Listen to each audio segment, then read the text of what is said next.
നമസ്തേ. ജനം ഡിബേറ്റിലേക്ക് എല്ലാ പ്രിയപ്പെട്ട പ്രേക്ഷകർക്കും സ്വാഗതം. SDPIയുടെ ഭീകര സ്വഭാവം തെളിയിക്കുന്ന നിർണായക രേഖകൾ പുറത്തുവിട്ട് ED. SDPIയുടെ നയരൂപീകരണം, തെരഞ്ഞെടുപ്പിലെ സ്ഥാനാർത്ഥി നിർണയം, പ്രവർത്തന ഫണ്ട് എന്നിവയടക്കം എല്ലാ കാര്യങ്ങളും നിയന്ത്രിക്കുന്നത് PFI ആണെന്ന് കോടതിയിൽ നൽകിയ റിപ്പോർട്ടിൽ ED വ്യക്തമാക്കുന്നു. ആന്തരികമായി ഇസ്ലാമിക സംഘടനയും ബാഹ്യമായി സാമൂഹിക സംഘടനയുമായാണ് SDPI പ്രവർത്തിക്കുന്നതെന്നും ED വിശദീകരിക്കുന്നു. ജനം ഡിബേറ്റ് പരിശോധിക്കുന്നു. ലക്ഷണമൊത്ത ഭീകര സംഘടനയോ SDPI കാത്തിരിക്കുന്നത് കടുത്ത നടപടിയോ? ഇന്ന് ഈ ചർച്ചയിൽ നമ്മോടൊപ്പം ചേരുന്ന അതിഥികൾ VHP നേതാവ് VR Rajasekharan, retired SP George Joseph, ഇടത് നിരീക്ഷകൻ ഡോക്ടർ B ജയരാജ്, അഭിഭാഷകൻ അഡ്വക്കേറ്റ് K പ്രമോദ് എന്നിവരാണ്. അതിഥികൾക്കും പ്രേക്ഷകർക്കും ഒരിക്കൽ കൂടി സ്വാഗതം. ശ്രീ VR രാജശേഖരൻ, PFI നിരോധനത്തിന് ശേഷം PFIയുടെ നയങ്ങൾ എന്തൊക്കെയായിരുന്നോ, ജിഹാദി ആശയങ്ങൾ എന്തൊക്കെയായിരുന്നോ, ഭാരതത്തിൽ അവർ നടപ്പാക്കാൻ ഉദ്ദേശിച്ച കാര്യങ്ങൾ എന്തൊക്കെയായിരുന്നോ അതെല്ലാം SDIPയിലൂടെ പ്രാവർത്തികമാക്കാൻ നോക്കുന്നു എന്ന് തന്നെയാണ് EDയുടെ ഈ റിപ്പോർട്ടിലൂടെ നമ്മൾ മനസ്സിലാക്കേണ്ടത്. ഒരു രാഷ്ട്രീയ സംഘടനയായി രജിസ്റ്റർ ചെയ്തിട്ടുണ്ട്. അതിൻ്റെ പിൻബലത്തിലാണ് ഈ വിധ്വംസക പ്രവർത്തികൾ എന്നുള്ളതാണ് ഏറെ ആശങ്കപ്പെടുത്തുന്ന ഒരു സാഹചര്യം. താങ്കൾ എങ്ങനെയാണ് കാണുന്നത്? നമ്മൾ ഈ വിഷയത്തിലേക്ക് കടക്കുന്നതിന് മുമ്പ് ഇതിന്റെ ആ പ്രാരംഭ കാലഘട്ടം മുതലുള്ള വിഷയങ്ങളിലേക്കൊന്ന് കണ്ണോടിക്കുന്നത് നന്നായിരിക്കും. ഒന്ന്, നമുക്കറിയാം അബ്ദുൾ നാസർ മദനി അദ്ദേഹം രൂപപ്പെടുത്തിയ ഒരു തീവ്രവാദ സ്വഭാവമുള്ള, ഇസ്ലാമിക തീവ്രവാദ സ്വഭാവമുള്ള ഒരു സംഘടനയായിരുന്നു ISS. നമുക്ക് എല്ലാവർക്കും സുപരിചിതമാണ്. ആ സമയത്ത് അദ്ദേഹം നടത്തിയിട്ടുള്ള പ്രഭാഷണങ്ങളും പ്രസംഗങ്ങളും ഒക്കെ തന്നെ തീവ്രവാദം അതിശക്തമായി പ്രകടിപ്പിക്കുന്ന ശൈലിയായിരുന്നു അത്. അതിനകത്ത് എന്താ പറയുന്നത്, യാതൊരു വാസ്തവവും ഇല്ലാത്ത കാര്യങ്ങൾ പോലും അദ്ദേഹം ഊതിപ്പെരുപ്പിച്ച വളരെ ഭീകരമായ ഒരു അന്തരീക്ഷം കേരളത്തിൽ മാത്രമല്ല ഭാരതത്തിൽ ആകമാനം സൃഷ്ടിച്ചെടുക്കുക എന്നുള്ള ഒരു ശൈലിയായിരുന്നു ISISന്റെ തുടക്കം. നമുക്കറിയാം, അത് കുറെ കാലം കഴിഞ്ഞപ്പോ സർക്കാർ നിരവധി സംഭവങ്ങൾ, ഏറ്റവും അവസാനം സംഭവിച്ചെന്താണ്, ഭാരതത്തിന്റെ ഉപപ്രധാനമന്ത്രി ലാൽ കൃഷ്ണ അദ്വാനിജിയെ വധിക്കാൻ പദ്ധതിയിട്ട ആ സംഭവവുമായി ബന്ധപ്പെട്ട അടക്കമുള്ള കാര്യങ്ങളെ തുടർന്നാണ് അതിന്റെ നിരോധനം ഏർപ്പെടുത്തിയതും അത് ട്രൈബ്യൂണൽ ശരിവെച്ചതും. അവരുടൻ തന്നെ എന്ത് ചെയ്തു, അവിടെ നിന്ന് അമീബിക് മൂവ്മെന്റ് പെട്ടെന്ന് അവരതിൽ നിന്ന് പിന്മാറിയിട്ടാണ് അവരെന്ത് ചെയ്തു, PDP എന്ന പ്രസ്ഥാനത്തിലേക്ക് അവർ മാറി. പക്ഷേ ആലോചിച്ച് നോക്കണം, അതിൽ ഞാൻ ഒന്ന് രണ്ട് ഉദാഹരണങ്ങൾ പറയും. ഇതെല്ലാം ഇതിന്റെ പിന്തുടർച്ചയാണ്. അത് വലിയ ജനാധിപത്യം മതേതരത്വം വിളിച്ചോതുന്നതാണ് എന്നൊക്കെ പറഞ്ഞുകൊണ്ട് ഒരു കാഷായധാരിയായ ഒരു വ്യക്തി, വർക്കല രാജൻ എന്നാണ് അദ്ദേഹത്തിന്റെ നാമധേയം, അയാളെ പിടിച്ച് ഇതിന്റെ വൈസ് പ്രസിഡന്റോ അങ്ങനെയുള്ള ഏതോ ഒരു ഉയർന്ന ചുമതലയിൽ തന്നെ അവരോധിക്കുകയും അയാളെ ഉപയോഗിച്ചുകൊണ്ടായിരുന്നു കുറെ കാര്യങ്ങള് PDP മുമ്പോട്ട് കൊണ്ടുപോയിരുന്നത്. അവസാനം നമുക്കറിയാം, അദ്ദേഹത്തിന്റെ അറസ്റ്റോടുകൂടി PDP ഏതാണ്ട് അത്ര വലിയ മുമ്പോട്ട് പോയില്ല എന്ന് തന്നെ വേണം പറയാൻ. പക്ഷെ അവിടെ ശ്രദ്ധിക്കേണ്ട ഒരു കാര്യം ഉണ്ടായിരുന്നു. ആ PDPയുടെ പ്രവർത്തനങ്ങൾക്ക് ഇടതു വലതു മുന്നണികൾ കൊടുത്ത പിന്തുണ എത്ര വലുതായിരുന്നു. അപ്പൊ ഭീകരവാദത്തെ വളർത്തുന്നതിന് വേണ്ടി, തീവ്രവാദത്തെ വളർത്തുന്നതിന് വേണ്ടി ഇവിടുത്തെ രാഷ്ട്രീയ പാർട്ടികൾ കാണിച്ച വെമ്പൽ, അവർ ഓരോരുത്തരും അബ്ദുൾ നാസർ മദനിയോടൊപ്പം വേദി പങ്കിട്ടുകൊണ്ട് അതിനെ കാണിച്ച താല്പര്യങ്ങൾ നമ്മൾ കണ്ടതാണ്. അത് കഴിഞ്ഞ് അത് അത്ര അപ്രസക്തമെന്നൊന്നും പറയാൻ പറ്റില്ല. മദനിയുടെ പടം വെച്ച് വോട്ട് യാചിച്ച രാഷ്ട്രീയ നേതാക്കന്മാര് നമ്മുടെ കേരളത്തിലുണ്ട്. അപ്പൊ അവിടെ അങ്ങോട്ട് കഴിഞ്ഞാണ് പിന്നീട് എന്ത് ചെയ്തു, പോപ്പുലർ ഫ്രണ്ടിന്റെ വരവോട് കൂടി ഉള്ള അതേ സമയത്ത് തന്നെയായിരുന്നു ഇതൊക്കെ വളരെ മുൻകൂട്ടി കണ്ടുകൊണ്ട് തന്നെ വളരെ തന്ത്രപരമായ സമീപനങ്ങള് ഇവിടെ ഈ കേരളത്തിന്റെ മണ്ണിലല്ല ഭാരതത്തിൽ ആകമാനം വ്യാപിപ്പിക്കത്തക്ക തരത്തിൽ ഒരു 30 വർഷത്തേക്കുള്ള പദ്ധതി ആസൂത്രണ അഡ്വാൻസ്ഡ് പ്ലാനിങ്ങോട് കൂടിയാണ് അവര് രംഗത്ത് ഇറങ്ങുന്നത്. അതിന്റെ ബാക്കി പത്രമായിരുന്നു പോപ്പുലർ ഫ്രണ്ട് ഓഫ് ഇന്ത്യയുടെ പ്രവർത്തനം ആരംഭിക്കുന്നതോടൊപ്പം തന്നെ സൈമുൾട്ടേനിയസ് ആയിട്ട് എന്തായിരുന്നു SDPI ഒരു രാഷ്ട്രീയ സംഘടന എന്ന നിലയിൽ അതിനെയും അവര് ഉദയം ചെയ്തിരുന്നു. ഈ സമയത്ത് നമ്മൾ ഒരു കാര്യം മനസ്സിലാക്കേണ്ടതായിട്ടുണ്ട്. കേരളത്തിൽ വളരെ പ്രബലമായി രൂപം കൊണ്ടിരുന്ന ഇന്ത്യൻ യൂണിയൻ മുസ്ലിം ലീഗ് വാസ്തവത്തില് മുസ്ലിം സമുദായത്തിന് വേണ്ടി മാത്രം നിലകൊള്ളുന്ന, ബാക്കി ഭാരതത്തിന്റെ എന്നല്ല കേരളത്തിന്റെ പൊതു രംഗത്തൊന്നും തന്നെ അവര് രംഗത്ത് വരാറില്ല. അവർക്ക് സ്വാധീനമുള്ള മേഖലകളിൽ മാത്രം മത്സരിക്കുക, വിജയിക്കുക, കണക്ക് പറഞ്ഞ് തങ്ങളുടെ സമുദായത്തിന് അർഹതപ്പെട്ടതും അർഹതപ്പെടാത്തതും കൂടി വാങ്ങിച്ച് സുഭിക്ഷമായി കഴിയുക എന്നുള്ള ശൈലി. ഞാൻ അവിടേക്കൊന്നും കടക്കുന്നില്ല. പക്ഷെ ഇന്നത്തെ അവസ്ഥ എന്താണെന്ന് അറിയാമോ? ഇന്ന് സകല മഹല്ല് കമ്മിറ്റികളിലും അവരെന്ത് ചെയ്തു? ഈ തീവ്രവാദ സംഘടനകളെ മുറുകെ പിടിച്ചിരിക്കുകയാണ്, സ്വാധീനം ഉറപ്പിച്ചിരിക്കുകയാണ്. എന്നിട്ട് എന്ത് ചെയ്തു? ജനങ്ങളുടെ കണ്ണിൽ പൊടിയിടുന്നതിന് വേണ്ടിയിട്ട് നിരവധി ഹിന്ദു സ്ത്രീകളെ SDPIയുടെ പഞ്ചായത്ത് കമ്മിറ്റിയുടെ തലം മുതല് അതിന്റെ ഉയർന്ന തലങ്ങളിൽ വരെയും ഹിന്ദു സ്ത്രീകളെ തെരഞ്ഞുപിടിച്ച് ഭാരവാഹികളാക്കിയിട്ടുണ്ട്. Hindu യുവാക്കന്മാരെ ഭാരവാഹികളാക്കിയിട്ടുണ്ട്.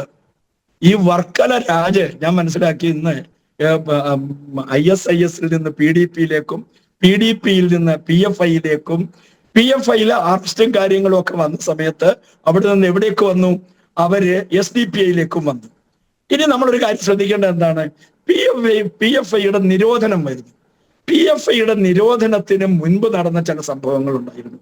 KT Jaleel Indian union മുസ്ലിം ലീഗിൽ നിന്നും മാർക്സിസ്റ്റ് പാർട്ടിയിലേക്ക് ചേക്കേറുകയും അതിന്റെ സ്വതന്ത്ര സ്ഥാനാർത്ഥിയായിട്ട് നിന്ന് വിജയിച്ച് മന്ത്രിയാവുകയൊക്കെ ചെയ്ത സമയത്ത് അദ്ദേഹത്തിന്റെ മന്ത്രിയുടെ പേഴ്സണൽ സ്റ്റാഫില് 80% ആൾക്കാര് ഈ തീവ്രവാദ സ്വഭാവമുള്ള സംഘടനകളുമായി ബന്ധമുള്ള ആളുകളായിരുന്നു എന്ന് ആക്ഷേപം ഉന്നയിച്ചിട്ടുണ്ട്. പല കോണുകളിൽ നിന്നും വന്നിട്ടുണ്ട്. അദ്ദേഹത്തിന്റെ സ്വാധീനം ഉപയോഗിച്ചുകൊണ്ട് പല മന്ത്രിമാരുടെയും പേഴ്സണൽ സ്റ്റാഫില് ഇതൊക്കെ വന്നിട്ടുണ്ടായിരുന്നു. അപ്പൊ ഇവിടെ അതിന്റെയൊക്കെ ബാക്കിപത്രം എന്തായിരുന്നു? ഖുറാനോടൊപ്പം വന്ന കള്ളസ്വർണം എവിടെ പോയി? അതേപോലെ തന്നെ ഈന്തപ്പഴത്തിനുള്ളിൽ വന്ന സ്വർണം എവിടെ പോയി? ആവിയായി ഇതൊക്കെ തന്നെ. 2006 കണ്ടെയ്നർ കണക്കിന് വന്ന കള്ളനോട്ട് എവിടെ പോയി? നാം ഒരു കാര്യം കൂടി ശ്രദ്ധിക്കേണ്ടതായിട്ടുണ്ട്. ഇവിടെ ഡിപ്ലോമാറ്റിക് ബാഗേജിൽ വന്ന കള്ളസ്വർണം എവിടെ പോയി? ഇതൊക്കെ ഇവിടുത്തെ ജനങ്ങൾക്ക് അറിയാൻ ബാധ്യതയുണ്ട്. പല ന്യായീകരണങ്ങളും പറയാൻ പലർക്കും കഴിയുമായിരിക്കും. പക്ഷേ വിശ്വ ഹിന്ദു പരിഷത്തിന്റെ സങ്കല്പം ഇതെല്ലാം തന്നെ എവിടേക്ക് പോകുന്നു? ഇവിടെ തീവ്രവാദ പ്രവർത്തനങ്ങൾ നടക്കുന്നതിന് വേണ്ടി എത്ര ഇതിനെയൊക്കെ തന്നെയും ഒറ്റ ലൈൻ കൂടെ കൂട്ടിച്ചേർക്കുകയാണ്. PFI നിരോധിച്ച സമയത്ത് അവരുടെ ഓഫീസുകൾ സീൽ ചെയ്യണം എന്ന് പറഞ്ഞ സമയത്ത് കേരളത്തിന്റെ മുഖ്യമന്ത്രി സഖാവ് പിണറായി വിജയൻ, അദ്ദേഹം ആഭ്യന്തര വകുപ്പിന്റെ ചുമതല വഹിക്കുന്ന ആളാണ്. അദ്ദേഹം പറഞ്ഞെന്താണ്? അത്ര തിടുക്കം കൂട്ടിയൊന്നും വേണ്ട, വളരെ മൈൽഡായിട്ട് മതി. പക്ഷെ എത്ര പാവപ്പെട്ട ചെറുപ്പക്കാരുടെ, കമ്മ്യൂണിസ്റ്റുകാരടക്കം, അഭിമന്യു മഹാരാജാസ് കോളേജിലെ വിദ്യാർത്ഥി, SFI നേതാവായിരുന്നു, അയാളുടെ കൊലപാതകം. ചെങ്ങന്നൂരിൽ ക്രിസ്ത്യൻ കോളേജിന്റെ മുമ്പിൽ ABVP പ്രവർത്തകൻ, ABVPയുടെ നേതാവായിരുന്നു, ഒരു കുടുംബത്തിന്റെ എല്ലാമായിരുന്ന വിശാല് എന്ത് തെറ്റ് ചെയ്തിട്ടാണ്? അതേപോലെ നാഗൻകുളങ്ങരയിലെ നന്ദു, അഡ്വക്കേറ്റ് രഞ്ജിത് ശ്രീനിവാസൻ, ഇവരെയൊക്കെ എത്ര നിഷ്ഠൂരമായിട്ടാണ് കൊലപ്പെടുത്തിയത്. നാം ആലോചിച്ച് നോക്കണം. പാലക്കാട്ട് ഇതിൽ പ്രതിസ്ഥാനത്ത് ഭീകരവാദ ബന്ധം വെളിവായത് തന്നെയാണ്. ശ്രീ VR രാജശേഖരൻ, നേരത്തെ താങ്കൾ ചൂണ്ടിക്കാട്ടിയതുപോലെ ഈ SDPIയുടെ നേതൃസ്ഥാനത്ത് മുസ്ലിം ഇതര മതസ്ഥരെയൊക്കെ കൂട്ടിച്ചേർക്കുന്നുണ്ട്. പക്ഷെ അവരൊക്കെ നിരീക്ഷണത്തിലാണ് എന്നുള്ളത് തന്നെയാണ്. താങ്കളിലേക്ക് എത്താം. ശ്രീ ജോർജ് ജോസഫ്, ഇവിടെ നിലവിൽ ഈ ഭീകരപ്രവർത്തനം ഒരു പാർട്ടി അല്ലെങ്കിൽ ഒരു സംഘടന നിരോധിച്ചു കഴിഞ്ഞാൽ മറ്റൊരു പേരിലേക്ക് മാറുകയാണ്. ഈ ഭീകരർ അപ്പോഴും കൂടുവിട്ട് കൂടുമാറുന്ന ഒരു പ്രവണത പോലെയാണ് കേരളത്തിൽ നടക്കുന്നത്. നേരത്തെ ചൂണ്ടിക്കാട്ടിയതുപോലെയൊക്കെ തന്നെ സിമി പിന്നീട് PFI ആകുന്നു, NDF PFIയിലേക്ക് വരുന്നു, PFI നിരോധിക്കുന്നു, SDPIയിൽ കൂടുതൽ PFI പ്രവർത്തകരെല്ലാം തന്നെ കൂട്ടായ ഒരു പ്രവർത്തനം നടത്തുന്നു, അവരുടെ നയങ്ങൾ രൂപീകരിക്കുന്നു. എന്തായാലും ഇതിങ്ങനെ നിർബാധം തുടരുകയാണ്. എന്തായാലും കേന്ദ്ര ഏജൻസികൾ വളരെ ശക്തമായ നിരീക്ഷണം തന്നെയാണ് ഇതിൽ നിലവിൽ ആരംഭിച്ചിരിക്കുന്നത്. SDPIയുടെ അഖിലേന്ത്യാ അധ്യക്ഷൻ അറസ്റ്റിലായതിന് പിന്നാലെയാണ് ED കോടതിയിൽ റിപ്പോർട്ട് സമർപ്പിച്ചത്. അവിടെ വളരെ വ്യക്തമായി തന്നെ പറയുന്നുണ്ട് എന്തെല്ലാം കാര്യങ്ങളാണ് SDPIയുടെ നയം എന്നുള്ളത്. അവിടെ PFIയുടെ സ്വാധീനവും വ്യക്തമാക്കുന്നുണ്ട്. എന്തായാലും കേന്ദ്ര അന്വേഷണ ഏജൻസികളുടെ നിരീക്ഷണ സംവിധാനം ഒരുപക്ഷെ SDPIക്ക് മേൽ ഒരു കടുത്ത പിടിമുറുക്കത്തിലേക്ക് അല്ലെങ്കിൽ നിരോധനത്തിലേക്ക് തന്നെ നീങ്ങുമെന്നുള്ള കാര്യമായി താങ്കൾക്ക് തോന്നുന്നുണ്ടോ?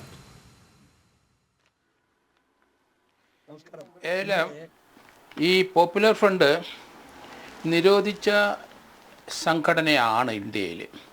അവരുടെ അത് നിരോധിച്ചു കഴിഞ്ഞപ്പോൾ അവരുടെ സാംസ്കാരികമായ രംഗമായി അവർ SDPIയെ ദേശീയ തലത്തിൽ കൊണ്ടുവന്നു. അവർ പോപ്പുലർ ഫ്രണ്ടിലെ അംഗങ്ങൾ പലരും SDPIയുടെ ഭാരവാഹികളായിട്ട് വന്നു. ഇപ്പം SDPIയുടെ ദേശീയ പ്രസിഡന്റ് MK ഫൈസിയെ അറസ്റ്റ് ചെയ്തതോടുകൂടിയാണ് ഇതേപ്പറ്റി നമ്മൾ കൂടുതൽ ചർച്ച ചെയ്യാൻ തുടങ്ങിയത്.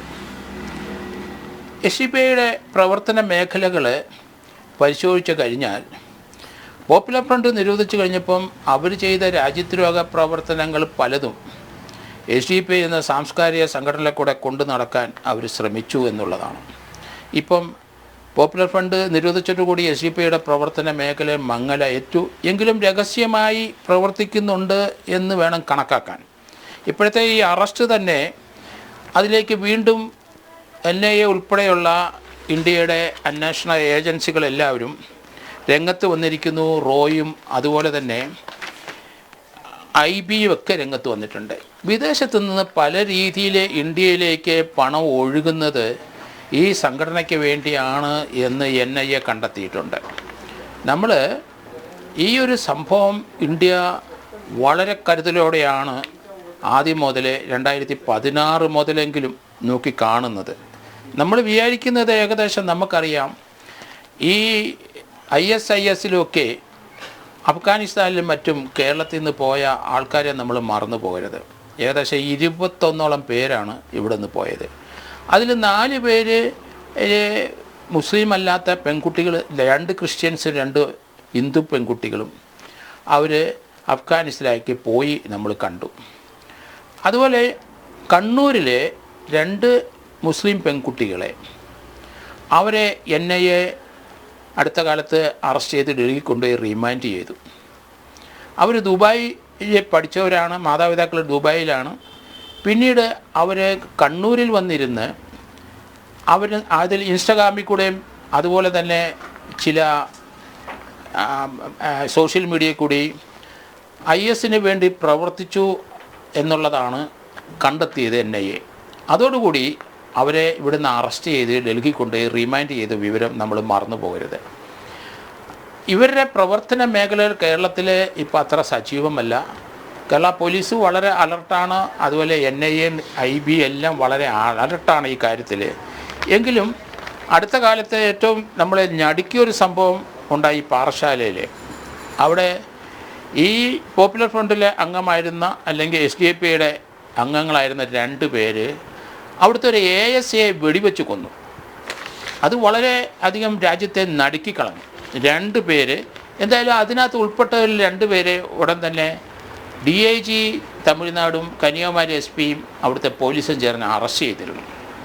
അവർ തൗഫിക്ക് എന്ന് പറഞ്ഞ ആളും ഷമീം എന്ന് പറഞ്ഞ 2 പേര് അറസ്റ്റ് ചെയ്തു. അവർ തങ്ങൾ ഈ SDPIയുടെ അല്ലെങ്കിൽ പോപ്പുലർ ഫ്രണ്ടിൻ്റെ പ്രവർത്തകരാണ് എന്ന് DIGയുടെ അടുത്തും ആ കന്യാകുമാരി SPയുടെ അടുത്ത് അഡ്മിറ്റ് അവർ അത് കുറ്റം സമ്മതിക്കുകയും ചെയ്തെന്നുള്ളതാണ്. അപ്പം പ്രവർത്തനങ്ങൾ രഹസ്യമായിട്ട് പല ഭാഗത്തും നടക്കുന്നുണ്ട്. അതുകൊണ്ട് ഇപ്പോഴത്തെ ഈ അറസ്റ്റിന് തീർച്ചയായിട്ടും വലിയ പ്രാധാന്യമുണ്ട്. NIAയുടെ മോസ്റ്റ് വാണ്ടഡ് ലിസ്റ്റിൽ 3 പേരുണ്ടായിരുന്നു. കാരണം ബോംബ് സ്ഫോടനത്തിൽ എക്സ്പെർട്ടായിരുന്നു അവർ. മുഹമ്മദ് ഷാനവാസ്, മുഹമ്മദ് റിസ്വാൻ, മുഹമ്മദ് അർഷാദ് 3 പേരെ എന്തായാലും 2010-2013 ഡൽഹിയിൽ വെച്ച് പോലീസ് NIA അറസ്റ്റ് ചെയ്തു. അപ്പം പൊതുവേ നമ്മൾ നോക്കുമ്പം മലയാളികൾ ഇതിനകത്ത് 16 പേരെ കണ്ണൂരിൽ നിന്നായിരുന്നു, 2 സ്ത്രീകൾ അവിടുന്ന്, 2 സ്ത്രീകൾ പാലക്കാട്, അങ്ങനെ 21 മലയാളികൾ ഈ കേസിന് ISനകത്ത് ഉൾപ്പെട്ട് വന്നിട്ടുണ്ട്. അതിൻ്റെയൊക്കെ ഡീറ്റെയിൽസ് NIAയുടെ കൈവശമുണ്ട്. കുറേ പേരെ അറസ്റ്റ് ചെയ്തിട്ടുണ്ട്. നമ്മൾ ഇതിനകത്ത് മലയാളികൾ വളരെയധികം ആൾക്കാർ ചേക്കേറിയിട്ടുണ്ട്. അതിനൊരു കാരണം അത് നേരത്തെ പറഞ്ഞ പോലെ അബ്ദുൽ നാസർ മദനിയുടെ കേരളത്തിലെ പ്രവർത്തനങ്ങൾ ഇതിലേക്ക് കൂടുതൽ പേരെ ആകർഷിക്കുകയും അദ്ദേഹം പിന്നീട് ജയിലിലാകുകയും വളരെ അവശനായ ശേഷം അടുത്ത കാലത്ത് അദ്ദേഹം നാട്ടിൽ വന്ന വിവരമൊക്കെ നമുക്കറിയാം. അപ്പം രാജ്യത്തിൻ്റെ അഖണ്ഡതയ്ക്ക് എതിരായി ഏത് ശക്തികളും പ്രവർത്തിച്ചാലും ശരി, ഇന്ത്യക്കാർ ഏത് ജാതിക്കാരായാലും, ക്രിസ്ത്യനായാലും മുസ്ലിം ആയാലും ഹിന്ദുക്കളായാലും, രാജ്യത്തിൻ്റെ അഖണ്ഡതയ്ക്ക് എതിരായിട്ട് പ്രവർത്തിക്കുന്നവർക്കെതിരായി നമ്മൾ ഗവൺമെൻറ്റിനൊപ്പം ചേർന്ന് നിൽക്കണം. അങ്ങനെ മാത്രമേ നമുക്കിത് നശിപ്പിക്കാൻ കഴിയുള്ളൂ, ഇതുപോലുള്ള പ്രവർത്തനങ്ങൾ. ഏതായാലും ഇപ്പം അതിൻ്റെ ശക്തി വളരെയധികം കുറഞ്ഞിട്ടുണ്ട്. NIA അറസ്റ്റ് ചെയ്ത പലരും ഇപ്പം ട്രയൽ ഫേസ് ചെയ്തുകൊണ്ടിരിക്കുകയാണ്. ഫൈസിയുടെ അറസ്റ്റ് വളരെയധികം മുമ്പ് മുതലേ NIA ശ്രമിച്ചുകൊണ്ടിരുന്നതാണ്. എങ്കിലും ഇപ്പോഴാണ് ആ അറസ്റ്റിന് സാധ്യമായതെന്നുള്ള കാര്യവും ഇപ്പം നമുക്ക് അത് വലിയധികം പ്രതീക്ഷ നൽകുന്ന കാര്യം തന്നെയാണ്. കേരള ഹൈക്കോടതി ഈ SDPIയുടെ ഒരു നിരീക്ഷണം അന്ന് നടത്തിയിരുന്നു. കാരണം അവർ ഈ മഞ്ചേരി കാരപ്പറമ്പിലെ ഗ്രീൻ വാലി അക്കാദമിയുടെ 24 ഏക്കർ സ്ഥലവും കെട്ടിടവും 2023 NIA കണ്ടുകെട്ടിയിരുന്നു. അത് ഹൈക്കോടതിയുടെ നിരീക്ഷണത്തിൽ വരികയും അതിനകത്ത് ചില ഡയറക്ഷൻസ് ഹൈക്കോടതി കൊടുക്കുകയും ചെയ്തിരുന്നു. അത് കണ്ടുകെട്ടിയത് കാരണം ആ പ്രവർത്തനങ്ങളെ രഹസ്യമായിട്ട് കേരളത്തിലെ കുറേ മലയാളി യുവാക്കൾ അതിനകത്ത് ഉൾപ്പെട്ടു പോയി. തീവ്രവാദ പ്രവർത്തനങ്ങൾ അവരും അതിൽ പങ്കുചേരുകയും, നമുക്കറിയാമല്ലോ അഫ്ഗാനിസ്ഥാനിലെ കുറേ പേര് 3-4 പേര് അവിടെ വെടിയേറ്റു മരിച്ചു. IS പ്രവർത്തിച്ച് 2-3 സ്ത്രീകൾ അവിടുത്തെ ജയിലിൽ കിടന്നു. ഇപ്പോൾ അഫ്ഗാനിസ്ഥാനുമായിട്ട് ഇന്ത്യ ഒരു സാംസ്കാരികമായ നിലവാരത്തിലേക്ക് ബന്ധപ്പെടാൻ അവർ ശ്രമിച്ചു. ഏകദേശം അവരുടെ എംബസി ഇപ്പം ഡൽഹിയിലേക്ക് തുടങ്ങിയെന്നാണ് ഞാൻ കരുതുന്നത്. അങ്ങനെയാണ് തീവ്രവാദ പ്രസ്ഥാനത്തിന് കുറച്ച് ശമനം വന്നു കഴിഞ്ഞിരിക്കും. അഫ്ഗാനിസ്ഥാൻ അത് പ്രൊമോട്ട് ചെയ്യുന്നില്ല. അതുകൊണ്ട് തന്നെയാണ് ഇന്ത്യയെ അഫ്ഗാനിസ്ഥാനിലെ അവരുടെ എംബസി ഇവിടെ തുടങ്ങാൻ തന്നെ അനുവാദം കൊടുത്തത്. നമ്മൾ പൊതുവേ നോക്കിക്കഴിയുമ്പം NIAയുടെ ചില സ്ഫോടനങ്ങളൊക്കെ നമുക്ക് രാജ്യത്ത് കേരളത്തിൽ ഉണ്ടായി. തൃശ്ശൂർ, നമുക്ക് പാലക്കാട്, അങ്ങനെ പത്തനംതിട്ട ചില സ്ഥലത്ത്. ഇതൊക്കെ നമ്മൾ മറന്നു പോകരുത്. കാരണം അപകടം നമ്മൾ മണത്ത് ഏതായാലും NIAയുടെ പ്രവർത്തനം മൂലം അത് കുറച്ച് ശമനം വന്നതുകൊണ്ട് നമുക്ക് ഇതിനെ പ്രതിരോധിക്കാൻ കഴിഞ്ഞു. എങ്കിലും ഇപ്പോഴത്തെ NIAയുടെ കണ്ടെത്തൽ ചില കാര്യങ്ങൾ കോടിക്കണക്കിന് രൂപ മറ്റു പല സംഘടനയെ കൂടുതൽ ഇന്ത്യയിൽ എത്തുന്നുണ്ടെന്നാണ് NIAയുടെ കണ്ടെത്തൽ. അതെ, അത് കൃത്യമായി തന്നെ ഈ വിഷയത്തിൽ ED കോടതിയിൽ സമർപ്പിച്ചപ്പോഴും അത് വ്യക്തമാക്കിയതാണ്. കോടിക്കണക്കിന് രൂപ തന്നെയാണ് SDPI പ്രവർത്തനങ്ങൾക്കായി എത്തിയിട്ടുള്ളത്. അത് ഗൾഫ് രാജ്യങ്ങളിൽ നിന്നടക്കമാണ്. അതിനൊക്കെ ഒത്താശ ചെയ്തത് PFI തന്നെയാണ്. MK ഫൈസി അടക്കം അതിന് നേതൃത്വം നൽകിയിരുന്നു എന്നൊക്കെയുള്ളതാണ്. ഇതിന് കേന്ദ്ര അന്വേഷണ ഏജൻസികളാണ് ഇതിനൊക്കെ മുൻകൈ എടുക്കുന്നത്. നിർഭാഗ്യവശാൽ കേരളത്തിനുള്ളിൽ ഇടതു വലതു മുന്നണികൾ ഇപ്പോഴും SDPIയെ പ്രീണിപ്പിക്കുന്ന സ്വഭാവം തന്നെയാണ്. വോട്ട് തങ്ങൾക്ക് വേണ്ട എന്ന് പറയാൻ കഴിയില്ലല്ലോ എന്നുള്ള ഒരു പൊതുനയം തന്നെയാണ് ഇപ്പോഴും അവർ സ്വീകരിക്കുന്നത്. SDPIയുടെ അഖിലേന്ത്യാ അധ്യക്ഷനെ ED അറസ്റ്റ് ചെയ്തതുമായി ബന്ധപ്പെട്ട്, ED കസ്റ്റഡിയിൽ വാങ്ങിയതുമായി ബന്ധപ്പെട്ട് ED കോടതിയിൽ സമർപ്പിച്ച റിപ്പോർട്ടിൽ അങ്ങേയറ്റം ഗൗരവ സ്വഭാവമുള്ള കാര്യങ്ങളാണ് പ്രതിപാദിക്കുന്നത്.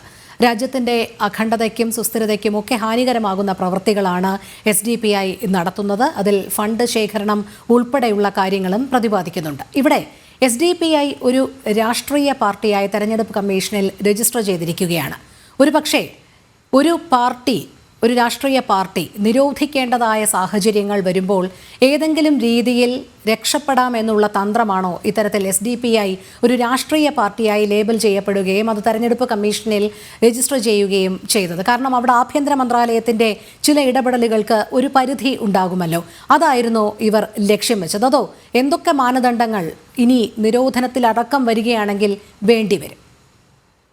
ഇതിലെന്താന്ന് വെച്ചാല് ഒരു കാര്യം, മാഡം പറഞ്ഞ പോലെ ഒരു കാര്യം കറക്റ്റാണ്. പൊളിറ്റിക്കൽ പാർട്ടിയുടെ ബാക്ക്ഗ്രൗണ്ട് ഉള്ളിടത്തോളം കാലം ഇവർക്കൊരു ഡിഫൻസ് എടുക്കാം. അതിനുവേണ്ടി തന്നെയാണ് ഇവരൊരു പൊളിറ്റിക്കൽ.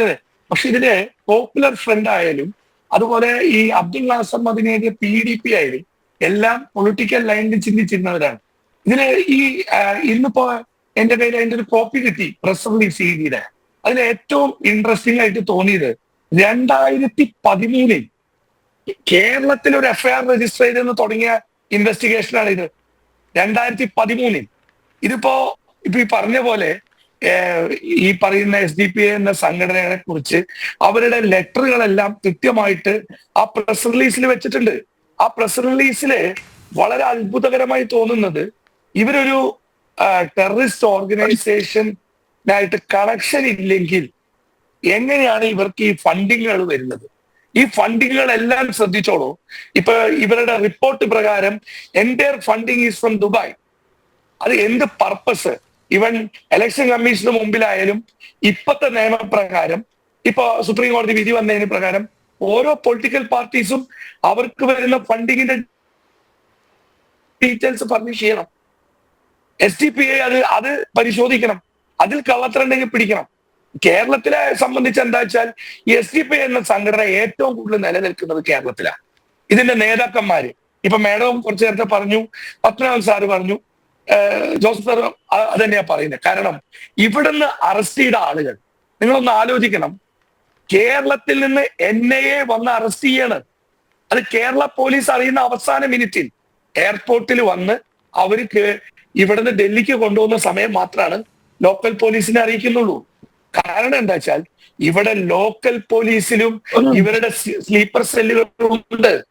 ലോക്കൽ പോലീസിലും ഞാൻ അതിൽ ജോസഫ് സാറ് പറഞ്ഞതിനോട് ഞാൻ എതിർക്കുന്നു. കാരണം കേരളത്തിന്റെ ഇന്റലിജൻസ് വിങ് എന്തുകൊണ്ട് ഇതൊന്നും കണ്ടുപിടിക്കുന്നില്ല?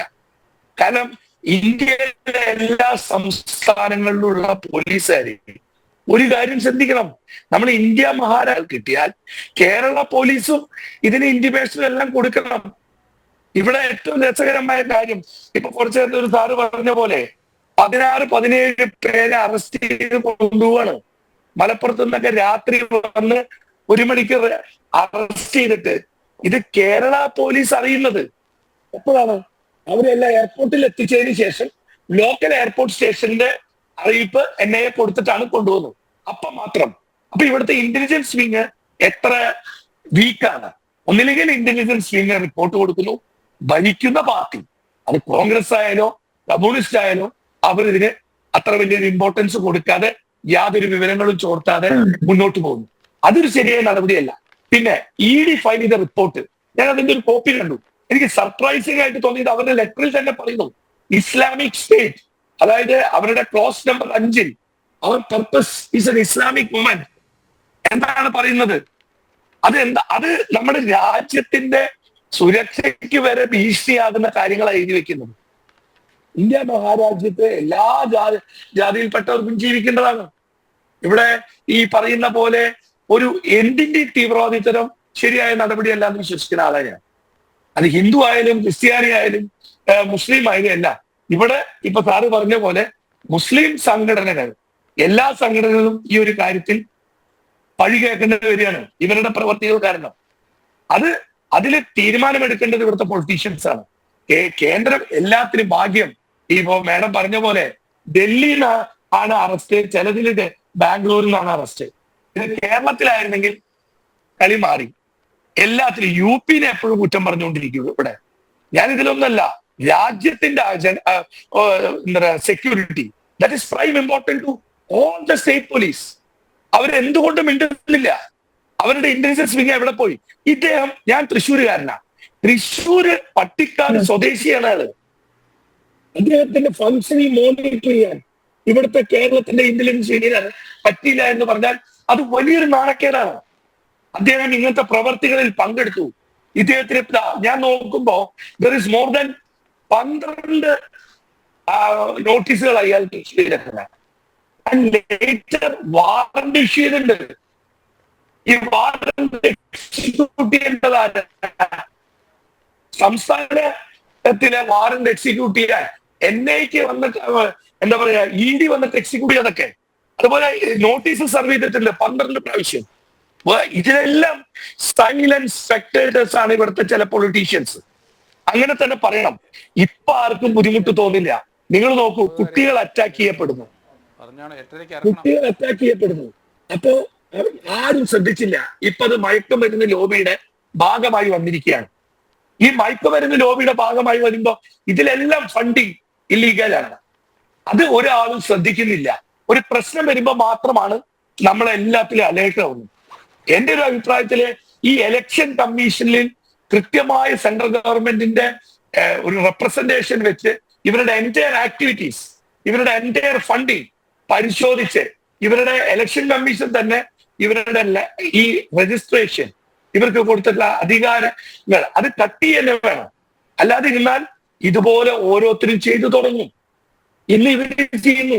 ഇത് ഈ പറഞ്ഞ പോലെ രാജശേഖരൻ സാർ പറഞ്ഞ പോലെ ആദ്യ സമയങ്ങളിൽ ഇത് PFI, അത് കഴിയുമ്പോൾ PDP ആയിരുന്നു ആദ്യം, അത് കഴിയുമ്പോൾ PFI, അതിനുള്ളിൽ പോയപ്പോ പിന്നെ സൈലന്റ് ആയി. അത് ആ പാർട്ടി ഇപ്പൊ എവിടെയും കാണുന്നില്ല.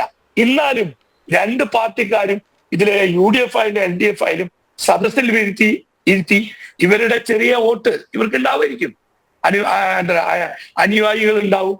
പിന്നെ ഇവരെ ചൂസ് ചെയ്യുന്ന അനുയായികളെ നിങ്ങളൊന്ന് ശ്രദ്ധിക്കുക. അത് മാത്രമല്ല ശ്രീ പ്രമോദ്, താങ്കൾ ശ്രദ്ധിച്ചിട്ടുണ്ടാകും, കഴിഞ്ഞ തെരഞ്ഞെടുപ്പുകളിലടക്കം SDPI പരസ്യ പ്രഖ്യാപനമാണ് നടത്തുന്നത്, ഇന്ന മണ്ഡലത്തിൽ LDF-നൊപ്പം, ഇന്ന മണ്ഡലത്തിൽ UDF-നൊപ്പം. അപ്പോൾ അതുമായി ബന്ധപ്പെട്ട് നമ്മൾ കോൺഗ്രസിന്റെയും CPM-ന്റെയും ഒക്കെ നിലപാടുകൾ ചോദിക്കുമ്പോൾ ആരെങ്കിലും എവിടെയെങ്കിലും തങ്ങൾക്ക് വോട്ട് ചെയ്യുമെന്ന് പറഞ്ഞാൽ ഞങ്ങൾ എന്താണ് ചെയ്യുക, ഞങ്ങൾ വേണ്ട എന്ന് പറയണോ എന്നാണ് ചോദിക്കുന്നത്. വളരെ ഒഴുക്കൻ മറുപടിയാണ്. നമുക്കറിയാം ഏതൊക്കെ പഞ്ചായത്തുകളിൽ SDPI സഖ്യമുണ്ടാക്കിയിട്ടുണ്ട് LDF എന്നുള്ളത്. ഇതൊക്കെ ഇങ്ങനെ പൊതുസമൂഹത്തിന്റെ മുന്നിൽ നിൽക്കുമ്പോഴാണ് ഇത്തരത്തിൽ മറ്റുള്ള സാധാരണക്കാരായ ജനത്തെ വിഡ്ഢികളാക്കുന്ന തരത്തിലുള്ള ഈ പ്രഹസന നാടകം കൂടി രാഷ്ട്രീയ പാർട്ടികൾ നടത്തുന്നത്. താങ്കളിലേക്ക് എത്താം. ശ്രീ VR രാജശേഖരൻ, ഇവിടെ ഏറ്റവും അപകടകരമായ ഒരു സാഹചര്യം എന്ന് പറയുന്നത് തീവ്രവാദ പ്രവർത്തനത്തെയും ഭീകരവാദ പ്രവർത്തനത്തെയും ഒക്കെ അനുകൂലിക്കുന്ന ചില രാഷ്ട്രീയ നിലപാടുകളാണ്. അതായത് പ്രീണന സ്വഭാവത്തിൻ്റെ പേരിൽ ഇവർക്കെതിരെ ഒരക്ഷരം പോലും ഉരിയാടാനുള്ള ധൈര്യം കാണിക്കാത്ത മുന്നണികൾ ഇന്ന് കേരളത്തിലുണ്ട്, കേരളം ഭരിക്കുന്നവരിലുണ്ട് എന്നുള്ളതാണ് ഏറ്റവും അപകടകരമായ സാഹചര്യം. അതുകൊണ്ടാണ് ഇപ്പോഴും ഇത്തരം കണ്ടുപിടുത്തങ്ങളോ അല്ലെങ്കിൽ അറസ്റ്റ് അടക്കമുള്ള കാര്യങ്ങൾക്കൊക്കെ ഈ കേന്ദ്ര അന്വേഷണ ഏജൻസികൾക്ക് എത്തിച്ചേരേണ്ടി വരുന്നത്. ഇവിടെ PFI നിരോധന സമയത്ത് ED നടത്തിയ പല റെയ്ഡുകളിലും, NIA നടത്തിയ റെയ്ഡിൽ പോലും അതിനു മുൻപ് വിവരം ചോർന്ന ചരിത്രമുണ്ട്. അതുകൊണ്ട് പിന്നീട് NIAക്ക് കേരള സംസ്ഥാന പോലീസ് വിഭാഗത്തെ അറിയിക്കാതെ വളരെ പെട്ടെന്ന് വന്ന് റെയ്ഡ് നടത്തേണ്ട ഒരു സാഹചര്യം പോലും ഉണ്ടായിരുന്നു. അതുകൊണ്ട് ഇവിടുത്തെ ഏറ്റവും അപകടകരമായ സാഹചര്യം, പ്രത്യേകിച്ച് കേരളത്തെ സംബന്ധിച്ചിടത്തോളം, ഈ രാഷ്ട്രീയ പ്രീണനം അതിൻ്റെ ഭാഗമായി നടത്തുന്ന ഇവരെയൊക്കെ അനുകൂലിക്കുന്ന ഒരു നിലപാട്, ഇത് തന്നെയല്ലേ കേരളത്തിൽ ഇത്രയധികം ഈ ഭീകരപ്രവർത്തനം വളരാനുള്ള സാഹചര്യത്തിനിടയാക്കിയത്? അത് രാഷ്ട്രീയ പാർട്ടികളും മാത്രമല്ല, പോലീസ് ഇവിടുത്തെ ജനങ്ങളുടെ ജീവനും സ്വത്തിനും പൂർണ്ണ സുരക്ഷിതത്വം ഉറപ്പാക്കാൻ ബാധ്യതയുള്ള, നീതിന്യായ വ്യവസ്ഥ നടപ്പാക്കാൻ ബാധ്യതയുള്ള പോലീസ്. ഞാൻ ഒരു ചെറിയ ഉദാഹരണം പറയാം. 2006 ഓഗസ്റ്റ് മാസം 14-ാം തീയതി ബിനാനിപുരം പോലീസ് സ്റ്റേഷനിൽ അവിടെ ഈ നമ്മുടെ ഹൈവേ പെട്രോളിലെ ഒരു സബ് ഇൻസ്പെക്ടർ, അദ്ദേഹത്തിന് ലഭിച്ച രഹസ്യ വിവരത്തെ തുടർന്ന് ഒരു ലോഡ്ജിൽ റെയ്ഡ് ചെയ്ത് അവിടെ നിന്ന് 14ഓളം ചെറുപ്പക്കാരെ അറസ്റ്റ് ചെയ്ത് ബിനാനിപുരം പോലീസ് സ്റ്റേഷനിൽ കൊണ്ടുവരുന്നു. 15 മിനിറ്റ് തികഞ്ഞില്ല, അതിനുള്ളില് അന്നത്തെ Ernakulam rural SP Shri Abdul Wahab IPS, അദ്ദേഹത്തിന്റെ മെസ്സേജ് വന്നു, അവരെ ആരും തന്നെ ചോദ്യം ചെയ്യരുത്, ഞാൻ വന്നതിന് ശേഷം ചോദ്യം ചെയ്തുകൊണ്ടാം. അവരിൽ നിന്ന് പിടിച്ചെടുത്തത് രാജ്യദ്രോഹപരമായ ലഘുലേഖകളും മറ്റ് നിരവധി രേഖകളും ആ പോലീസ് പിടിച്ചെടുത്തു എങ്കിൽ ആ സബ് ഇൻസ്പെക്ടർക്ക് അതിശക്തമായ താക്കീത് കൊടുക്കുകയാണ് ശ്രീ അബ്ദുൾ വഹാബ് IPS ചെയ്തത്. രണ്ടാമത് അദ്ദേഹം ചെയ്തെന്താണ്, ഏതാണ്ട് 11:30 മണിക്ക് അറസ്റ്റ് രേഖപ്പെടുത്തി 1 മണിയായപ്പോഴത്തേക്ക് അവര് ഇതെല്ലാം പേപ്പേഴ്സ് ഒക്കെ റെഡിയാക്കിയെങ്കിൽ 8:30 മണിക്കാണ്, അന്ന് രാത്രി 8:30 മണിക്കാണ് അബ്ദുൾ വഹാബ് IPS അവിടെ ഇൻസ്പെക്ഷന് വേണ്ടി വരുന്നത്. അദ്ദേഹം വന്ന് ഇവരെയൊക്കെ വിളിച്ചിട്ട് ചോദിച്ചു, എന്താ മക്കളെ, എന്തായിരുന്നു അവിടെ പരിപാടി? അത് ഞങ്ങള് നാളെ ഓഗസ്റ്റ് 15 ഭാരതത്തിന്റെ സ്വാതന്ത്ര്യ ദിനം ആഘോഷിക്കുന്നതിന് വേണ്ടിയുള്ള ചിട്ടവട്ടങ്ങൾ ഒരുക്കുകയായിരുന്നു എന്ന് പറഞ്ഞ് അത് രേഖപ്പെടുത്തിയിട്ട് അവരെ എല്ലാം അവിടെ നിന്ന് പറഞ്ഞയച്ചു. ഈരാറ്റുപേട്ട സ്വദേശികളുണ്ടായിരുന്നു, പാലക്കാട് സ്വദേശികളുണ്ടായിരുന്നു, കേരളത്തിന്റെ വിവിധ ഭാഗങ്ങളിൽ നിന്നും വന്നവരായിരുന്നു. ഇവരെ 3 മാസം തികഞ്ഞില്ല. അതില് ഈരാറ്റുപേട്ട സ്വദേശികളായ ഇരട്ട സഹോദരങ്ങളായ ഇലക്ട്രോണിക്സ് എഞ്ചിനീയറും മെക്കാനിക്കൽ എഞ്ചിനീയറും ആയിട്ടുള്ള ഷാദിലിയെയും ശിബിലിയെയും മധ്യപ്രദേശിലെ ഒരു റെയിൽവേ സ്റ്റേഷനിൽ വെച്ച് അവരെ അറസ്റ്റ് ചെയ്യുമ്പോൾ 40 കിലോഗ്രാം RDX AK-47 റൈഫിളുകള് അതിന്റെ തിരകള് ഇതുമായിട്ട് പിടിച്ച് ഇന്നും അവർക്ക് ജാമ്യം ലഭിച്ചിട്ടില്ല. അവര് ജയിലിനുള്ളിലാണ്.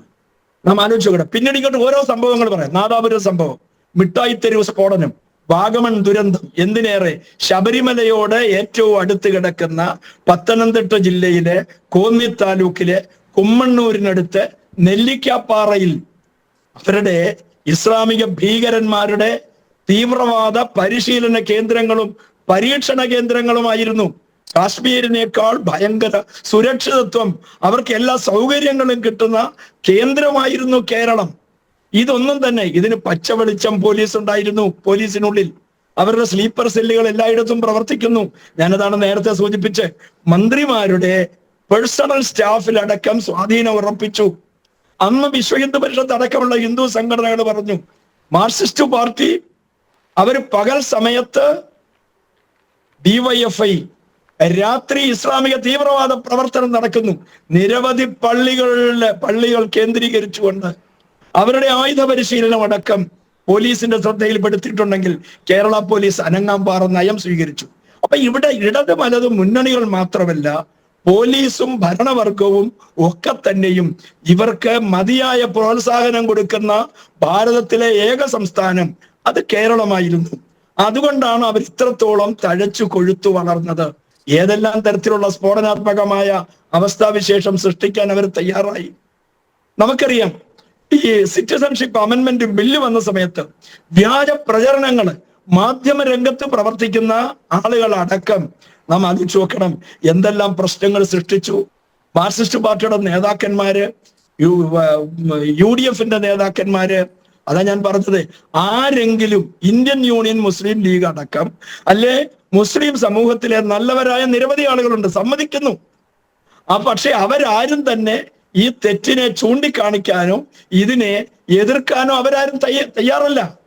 അവരുടെ ഈ ദീപ്തമായ മൗനം ഇത് വളരെയധികം ദൂരവ്യാപകമായ അപകടങ്ങളെ ക്ഷണിച്ചു വരുത്തുകയാണ്. ഇവിടെ വരുന്ന നിരവധിയായ, നമ്മൾ ശ്രദ്ധിച്ചു നോക്കണം, ഇവിടേക്ക് വരുന്ന കള്ള സ്വർണം, 19 വയസ്സുള്ള ഒരു പെൺകുട്ടി അവളുടെ അടിവസ്ത്രം അത് തനി തങ്കത്തിൽ തീർത്തതാണ്. നാം ആലോചിച്ച് നോക്കണം. ആരും ഒരു അക്ഷരം ഉരിയണമല്ല. രമേശ് ചെന്നിത്തലയ്ക്ക് അടക്കം വേദനിക്കും. അങ്ങനെ ആരെങ്കിലും കാണിക്കുന്നതിനനുസരിച്ച് ഒരു സമൂഹത്തെ അങ്ങനെ കുറ്റപ്പെടുത്താനാവില്ല. എല്ലാവരും ചാടി വീഴുകയാണ്, ഇടത് വലത് മുന്നണികളോ ഒന്നാകെ. നാം ആലോചിച്ച് നോക്കണം ഇത് എവിടേക്കാണ് പോകുന്നത്. ഇവിടെ വരുന്ന മയക്കുമരുന്ന് ഒരു ഷിപ്മെന്റ് അല്ലേ പിടിച്ചുള്ളൂ, 26,000 കോടി രൂപ. അതിന്റെ യഥാർത്ഥ കോസ്റ്റ്, അതിന്റെ യഥാർത്ഥ ചെലവ് മാത്രം വരുന്നത് വിറ്റഴിച്ചാൽ എത്ര കോടി? കേരള തീരത്തല്ലേ ഒരു ഷിപ്മെന്റ് അല്ലേ പിടിച്ചുള്ളൂ. അതിന്റെ ബാക്കി എവിടെയായിരുന്നു? ഇവിടേക്ക് വന്ന കണ്ടെയ്നർ കണക്കിന് കള്ളപ്പണം നമ്മുടെ മുഖ്യമന്ത്രിയായിരുന്ന സഖാവ് അച്യുതാനന്ദന്റെ മേശപ്പുറത്ത് വന്നല്ലോ. ആ ഫയലിൽ എല്ലാ അന്വേഷണ റിപ്പോർട്ടും സുതാര്യമായി വളരെ കൃത്യമായ അന്വേഷണ റിപ്പോർട്ട് വന്നു. അഴിമതിക്കെതിരായി നിൽക്കുന്ന സഖാവ് അച്യുതാനന്ദൻ ഒരു നടപടിയും സ്വീകരിച്ചില്ല. അപ്പൊ ഇത് കഴിഞ്ഞ് നമുക്കൊന്ന് ആലോചിച്ച് നോക്കുന്ന സമയത്ത് ഞാൻ മനസ്സിലാക്കി അനുഭവിച്ചു തുടങ്ങിയത് 2006 മുതൽ. നാം ഇങ്ങോട്ട് എത്ര കൊലപാതകങ്ങൾ അതിനിഷ്ഠൂരമായിട്ട്. രഞ്ജിത്ത് ശ്രീനിവാസനെ എങ്ങനെയാണ് കൊന്നത്? പുലർച്ചെ പ്രഭാതം പൊട്ടുവിടരുമ്പോൾ ഭാര്യയുടെയും കുട്ടികളുടെയും വൃദ്ധ മാതാപിതാക്കളുടെയും മുമ്പിൽ വെച്ച് ഓരോരോ അവയവങ്ങൾ വെട്ടി വെട്ടി വെട്ടി വെട്ടി നുറുക്കി ഇല്ലായ്മ ചെയ്യുകയാണ്. അതിനുശേഷം അതിന്റെ വാർഷികം ആഘോഷിച്ചത് എങ്ങനെയായിരുന്നു? അതിന്റെ വാർഷികം ആഘോഷിച്ചത് വാര്യം കുന്നനെ സ്മരിച്ചുകൊണ്ട് 1921 മാപ്പിള കലാപത്തിന്റെ 100ാമത് വാർഷികം ആഘോഷിക്കുന്നതിന് വേണ്ടിയിട്ട് രഞ്ജിത്ത് ശ്രീനിവാസന്റെ കുടുംബത്തിന്റെ തിരുസന്നിധിയിൽ നിന്നായിരുന്നു അവരുടെ പോപ്പുലർ ഫ്രണ്ടിന്റെ അതേപോലെ SDPIയുടെ ഒക്കെ അവരുടെ ആഘോഷം നടത്താനായിട്ട് അന്ന് ചുമലിൽ കയറ്റി ഇരുത്തിക്കൊണ്ട് കേവലം 12 വയസ്സുള്ള ഒരു ബാലനെ കൊണ്ട് വിളിച്ച മുദ്രാവാക്യം എന്തായിരുന്നു? അരിയും മലരും കരുതിക്കോ, പിന്നെ പറഞ്ഞു കുന്തിരിക്കോ കരുതിക്കോ. മറ്റൊരു മുദ്രാവാക്യം വിളിച്ചില്ലേ? ഇന്ത്യൻ യൂണിയൻ മുസ്ലിം ലീഗിന്റെ യുവജന വിഭാഗമായ യൂത്ത് ലീഗിന്റെ നേതാക്കന്മാര് അമ്പലനടയിൽ കെട്ടിത്തൂക്കി പച്ചയ്ക്കങ്ങ് കത്തിക്കും. മറ്റൊരു ആരോപണം എന്തായിരുന്നു? രാമായണം വായിക്കാൻ അനുവദിക്കുകയില്ല. അപ്പൊ ഇത്തരത്തില് ഭീകര അന്തരീക്ഷം സൃഷ്ടിച്ചിട്ട് ഇതിനെതിരെ എന്ത് നടപടിയെടുത്തു നമ്മുടെ സർക്കാരുകൾ? ഒരു നടപടിയും എടുക്കാൻ അവർക്ക് കഴിയില്ല. പിന്നീട് നടന്ന കൊലപാതകങ്ങൾ നോക്കിയ വിശാൽ കൊലക്കേസ്, അതേപോലെ തന്നെ നാഗൻകുളങ്ങരയിലെ നന്ദുവിന്റെ കൊലപാതകം, പാലക്കാട്ടെ ശ്രീനിവാസന്റെ കൊലപാതകം, എന്തിന് SFI നേതാവായിരുന്ന അഭിമന്യുവിന്റെ കൊലപാതകം, ഇതെല്ലാം അതിനിഷ്ഠൂരമായിട്ട് ചെയ്തിട്ട് അവരുടെ മാതാപിതാക്കൾ ആവശ്യപ്പെടുന്ന അന്വേഷണം പോലും അനുവദിക്കാൻ, അവരാവശ്യപ്പെടുന്ന പ്രോസിക്യൂട്ടറെ അനുവദിക്കാൻ പോലും തയ്യാറാവാതെ നീതി നിഷേധിച്ച് കൊലപാതകികളെ, അക്രമികളെ, ഭീകരന്മാരെ, തീവ്രവാദികളെ സംരക്ഷിക്കുന്ന ചുമതലയാണ്, സംരക്ഷിക്കുന്ന ശൈലിയാണ് ഇവിടുത്തെ ഇടതു വലതു മുന്നണികളും അവരുടെ സർക്കാരുകളും എക്കാലവും ചെയ്തിട്ടുള്ളത്. ഒരു ഇടതുപക്ഷക്കാരനും ഒരു വലതുപക്ഷക്കാരനും തള്ളി പറഞ്ഞിട്ടില്ല. അതേസമയം ചെങ്ങന്നൂരിനടുത്ത് ചെറിയനാട് ഗ്രാമപഞ്ചായത്ത്, വളരെ വരിക്കോലി വാസുദേവൻ എന്ന് പറയുന്ന സഖാവ് അവിടെ ദീർഘകാലം പഞ്ചായത്ത് പ്രസിഡന്റ് ആയിരുന്നു. സകല വ്യവഹാരരഹിത പഞ്ചായത്തായി പ്രഖ്യാപിച്ച ഒരു പഞ്ചായത്ത്. അവിടെയാണ് കേരളത്തിൽ ആദ്യമായി പറഞ്ഞു, ഇസ്ലാമിക ഭീകരന്മാർ, ഇസ്ലാമിക തീവ്രവാദികള് മാർക്സിസ്റ്റ് പാർട്ടിയെ കടന്നാക്രമിച്ച് കൈയടക്കിയിരിക്കുന്നു, ഹൈജാക്ക് ചെയ്തിരിക്കുന്നു. നിരവധി ലോക്കൽ കമ്മിറ്റികളും ബ്രാഞ്ച് കമ്മിറ്റികളും ഒന്നടങ്കം രാജിവെച്ചു. മാന്നാർ മേഖലയില് ഇതൊക്കെ ഇവിടുത്തെ മാധ്യമങ്ങൾ പോലും മറച്ചു വെക്കുകയാണ്. ഇന്ന് ആർക്കും ഒന്നും ചെയ്യാൻ മേലാത്ത മാതിരി, ഇവിടുന്ന് മുമ്പ് നേരത്തെ അദ്ദേഹം സൂചിപ്പിച്ചത് മാതിരി എന്താ സംഭവിക്കുന്നത്? കേന്ദ്ര അന്വേഷണ ഏജൻസികൾ വന്ന് കൂട്ടിക്കെട്ടി കൊണ്ടുപോകുന്ന സമയത്ത് മാത്രമാണ് അതിനെപ്പോലും എതിർക്കാൻ, അപ്പോൾ പോലും ഇതിനെതിരെ ഒരക്ഷരം ഉരിയാടാൻ തയ്യാറാകുന്നില്ല കേരളത്തിലെ ഇടതു വലതു മുന്നണികൾ എന്നുള്ളത് തന്നെയാണ്. ശ്രീ ബി ജയരാജ്, PFI തന്നെയാണ് SDPI, രണ്ടും ഒന്ന് തന്നെ എന്നാണ് ED കോടതിയിൽ സമർപ്പിച്ച റിപ്പോർട്ടിൽ പറയുന്നത്. നിലവിലെ കേരള രാഷ്ട്രീയ സാഹചര്യത്തിൽ നമുക്കറിയാം SDPIക്ക് വോട്ട് സ്വാധീനമുണ്ട്. പല മണ്ഡലങ്ങളിലും അവർ പലപ്പോഴും നിയമസഭാ തെരഞ്ഞെടുപ്പിന് വരാനിരിക്കുകയാണ്. പല തെരഞ്ഞെടുപ്പുകളിലും പരസ്യമായി തന്നെ അവരുടെ അനുഭവം ആർക്കാണ് എന്നുള്ളത് മണ്ഡലങ്ങൾ അടിസ്ഥാനപ്പെടുത്തി പ്രഖ്യാപിക്കാറുമുണ്ട്. പക്ഷേ ഇടത് വലത് നയം ഇനി എന്തായിരിക്കും? PFI നയവും ജിഹാദി നയരൂപീകരണവും വച്ചു പുലർത്തുന്ന SDPI വോട്ട് തങ്ങൾക്ക് വേണ്ട എന്ന് പറയാനുള്ള ആർജവം ഇനിയെങ്കിലും കാണിക്കുമോ? അതോ ഇതുവരെയുള്ള പറഞ്ഞു പരത്തിയ ഒഴുക്കൻ മട്ടിലുള്ള മറുപടി, ആരെങ്കിലും ഞങ്ങൾക്ക് വോട്ട് ചെയ്യുമെന്ന് പറഞ്ഞാൽ ഞങ്ങൾ നിരസിക്കുന്നത് എന്തിന് എന്നുള്ള അതേ ലാഘവത്വം തന്നെ ആയിരിക്കുമോ? രോഹിണി, താങ്കൾ ചോദിച്ചൊരു ചോദ്യം, SDPIയും PFIയും ഒന്ന് തന്നെയാണ്. Social democratic party of India എന്നും പോപ്പുലർ ഫ്രണ്ട് ഓഫ് ഇന്ത്യ എന്ന് പറഞ്ഞ പോപ്പുലർ ഫ്രണ്ടിനെ നിരോധിച്ചപ്പോൾ SDPIയിലോട്ട് ആളുകൾ പോയി. SDPI PFIയുടെ കയ്യിലായി എന്നുള്ളതാണ് വാസ്തവം. പിന്നെ ഈ ഇടത് വലത് മുന്നണികൾ അതിനെ സപ്പോർട്ട് ചെയ്യുന്നതെന്ന് പറയുന്നതിന് എനിക്ക് എതിരെ അഭിപ്രായമുണ്ട്. കാരണം പാലക്കാട് തെരഞ്ഞെടുപ്പിൽ, ഏറ്റവും ഒടുവിൽ നടന്ന തെരഞ്ഞെടുപ്പിൽ രാഹുൽ മാങ്കൂട്ടത്തിൽ മത്സരിച്ചപ്പോൾ, ഡോക്ടർ സരിൻ ഇടയ്ക്ക് മത്സരിച്ചപ്പോൾ, എതിരായിട്ട് മത്സരിച്ച സമയത്ത് SDPIക്കാർ പിന്തുണ പ്രഖ്യാപിച്ചു. അപ്പോൾ SDPIക്കാരുടെ വോട്ട് വേണ്ട എന്ന് വളരെ വ്യക്തമായിട്ട് പറഞ്ഞത് ഇടതുപക്ഷമായിരുന്നു. അത് നമ്മൾ മറക്കാൻ പാടില്ല. അതുകൊണ്ട് അതുപോലെ തന്നെ ഈ കേസ്, ഇപ്പോഴത്തെ ഈ കേസുണ്ടല്ലോ, ഈ ഹവാല ഇടപാടും മണി ലോണ്ടറിയും ഈ കള്ളപ്പണ ഇടപാടും ഒക്കെയുള്ള കേസ്, ഈ കേസ് ഭീകരവാദ പ്രവർത്തനങ്ങൾക്ക് ഉപയോഗിക്കുന്നു എന്നാണ് ഇന്ന് ED കണ്ടെത്തിയിരിക്കുന്നത്. അതിനു വേണ്ടിയിട്ട് അവരുടെ അഖിലേന്ത്യാ സെക്രട്ടറിയാണ് മുഹമ്മദ് കുട്ടി ഫൈസിയെ പിടിച്ചിരിക്കുന്നത്. മുഹമ്മദ് കുട്ടി ഫൈസി എന്ന് ഞാൻ എടുത്തു പറഞ്ഞത് മലയാളിയാണെന്ന് എല്ലാവരും അറിയട്ടെ എന്നുള്ളതുകൊണ്ടാണ് മുഹമ്മദ് കുട്ടി ഫൈസി എന്ന് ഞാൻ പ്രത്യേകിച്ച് എടുത്തു പറഞ്ഞത്. അല്ലെങ്കിൽ അഖിലേന്ത്യാ നേതാവെന്നൊക്കെ വിചാരിക്കുമ്പോൾ ഏതെങ്കിലും നോർത്ത് ഇന്ത്യക്കാരനാണെന്ന് ആളുകൾ ധരിക്കും. അപ്പോൾ ഇത്തരം പണ ഇടപാടുകൾ കാര്യങ്ങളൊക്കെ അന്വേഷിക്കാനായിട്ട്, ഹവാല പ്രത്യേകിച്ച് ഇടപാടുകളൊക്കെ അന്വേഷിക്കാനായിട്ട് കേന്ദ്ര സേനയ്ക്ക് മാത്രമേ കഴിയൂ, NIA അല്ലെങ്കിൽ EDക്ക് മാത്രമേ കഴിയൂ. ഇത് സംസ്ഥാന സർക്കാരിൻ്റെ പരിധിയിലുള്ള കാര്യമല്ല. പിന്നെ ഇവിടെ എന്തെങ്കിലും കാര്യങ്ങൾ നടക്കുന്നുണ്ടോ എന്നുള്ള റിപ്പോർട്ട് കൃത്യമായിട്ട് കേന്ദ്ര ഏജൻസികൾ ചോദിക്കുകയും അതിന് കൃത്യമായ റിപ്പോർട്ടുകൾ ഇവിടെ നിന്ന് കൊടുക്കുകയും ചെയ്യും. അങ്ങനെ ഏതെങ്കിലും ഒരു DGP ആരെങ്കിലും കാണാനായിട്ട് പോയി കഴിഞ്ഞാൽ ഉടനെ അത് രഹസ്യ കൂടിക്കാഴ്ചയായിട്ട് വ്യാഖ്യാനിക്കുകയും അല്ലെങ്കിൽ അത് വേറെ എന്തെങ്കിലും രീതിയായിട്ട് ചിത്രീകരിക്കുകയും ചെയ്യുന്നൊരു മാധ്യമ സമൂഹം നമുക്ക് ഉണ്ട്.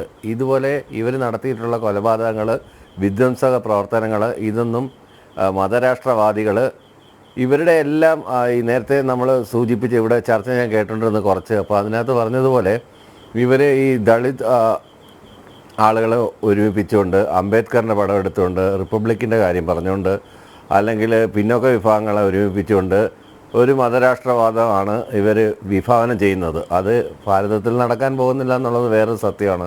പക്ഷേ ഇത്തരത്തിലുള്ള സ്പ്ലിൻഡർ ഗ്രൂപ്പുകൾക്ക് ഒരുപാട് ഉപദ്രവങ്ങൾ ചെയ്യാനായിട്ട് നമ്മളുടെ രാജ്യത്ത് ചെയ്യാനായിട്ട് കഴിയും. അതുകൊണ്ട് എന്ത് വില കൊടുത്തും നമ്മൾ ഇത്തരം ആളുകളെ യാതൊരു കാരണവശാലും സപ്പോർട്ട് ചെയ്യാനും പാടില്ല. ഇത്തരം ആളുകളെ കൽത്തുറങ്കിൽ അടക്കി തന്നെ വേണം. അത് വർഷങ്ങളോളം പുറത്തു വരാത്ത രീതിയിൽ ഉള്ള നടപടി തന്നെ എടുത്ത് അകത്തിടേണ്ടതുണ്ട്. ഒരു കാരണവശാലും ഇവർ പിന്നീട് പുറം ലോകം കാണാൻ പാടില്ല എന്ന് തന്നെയാണ് എൻ്റെ അഭിപ്രായം ഇതിനകത്ത്. ആ ബോധ്യം തുടർന്നും ഉണ്ടാകുമോ? കാരണം നേരത്തെ സൂചിപ്പിച്ചതുപോലെ ഈ ലോക്കൽ സെൽഫ് ഗവൺമെൻറ്റുകളിലടക്കം SDPI LDF ബന്ധമൊക്കെ എല്ലാവർക്കും അറിയാവുന്ന കാര്യങ്ങളാണ്. പഞ്ചായത്തുകളുടെ പേരുകൾ എടുത്തു പറഞ്ഞില്ല എങ്കിൽ പോലും ഇതിനൊക്കെ ഒരു കണ്ണു തുറക്കൽ എപ്പോഴായിരിക്കും? ലോക്കൽ സെൽഫ് ഗവൺമെൻറ് എന്ന് പറയുന്നത് പലപ്പോഴും ലോക്കൽ ബോഡി തിരഞ്ഞെടുപ്പുകൾ നടക്കുന്നത് ആ പ്രദേശത്ത് സ്വാധീനമുള്ള ആളുകൾ, അത് വ്യക്തികൾക്ക് കിട്ടുന്ന വോട്ടാണെന്ന് എല്ലാവർക്കും അറിയാം. അതുപോലെയല്ല ഒരു നിയമസഭാ തെരഞ്ഞെടുപ്പിലും ഒരു പാർലമെൻറ്റ് തെരഞ്ഞെടുപ്പിലും പിന്തുണ സ്വീകരിക്കുക, എന്നിട്ട് ഇലക്ഷൻ റിസൾട്ട് ഡിക്ലെയർ ചെയ്യുന്നതിന് മുമ്പിലെ SDP-ക്കാർ പ്രകടനം നടത്തുന്നതൊക്കെ നമ്മളെല്ലാവരും കണ്ടതല്ലേ.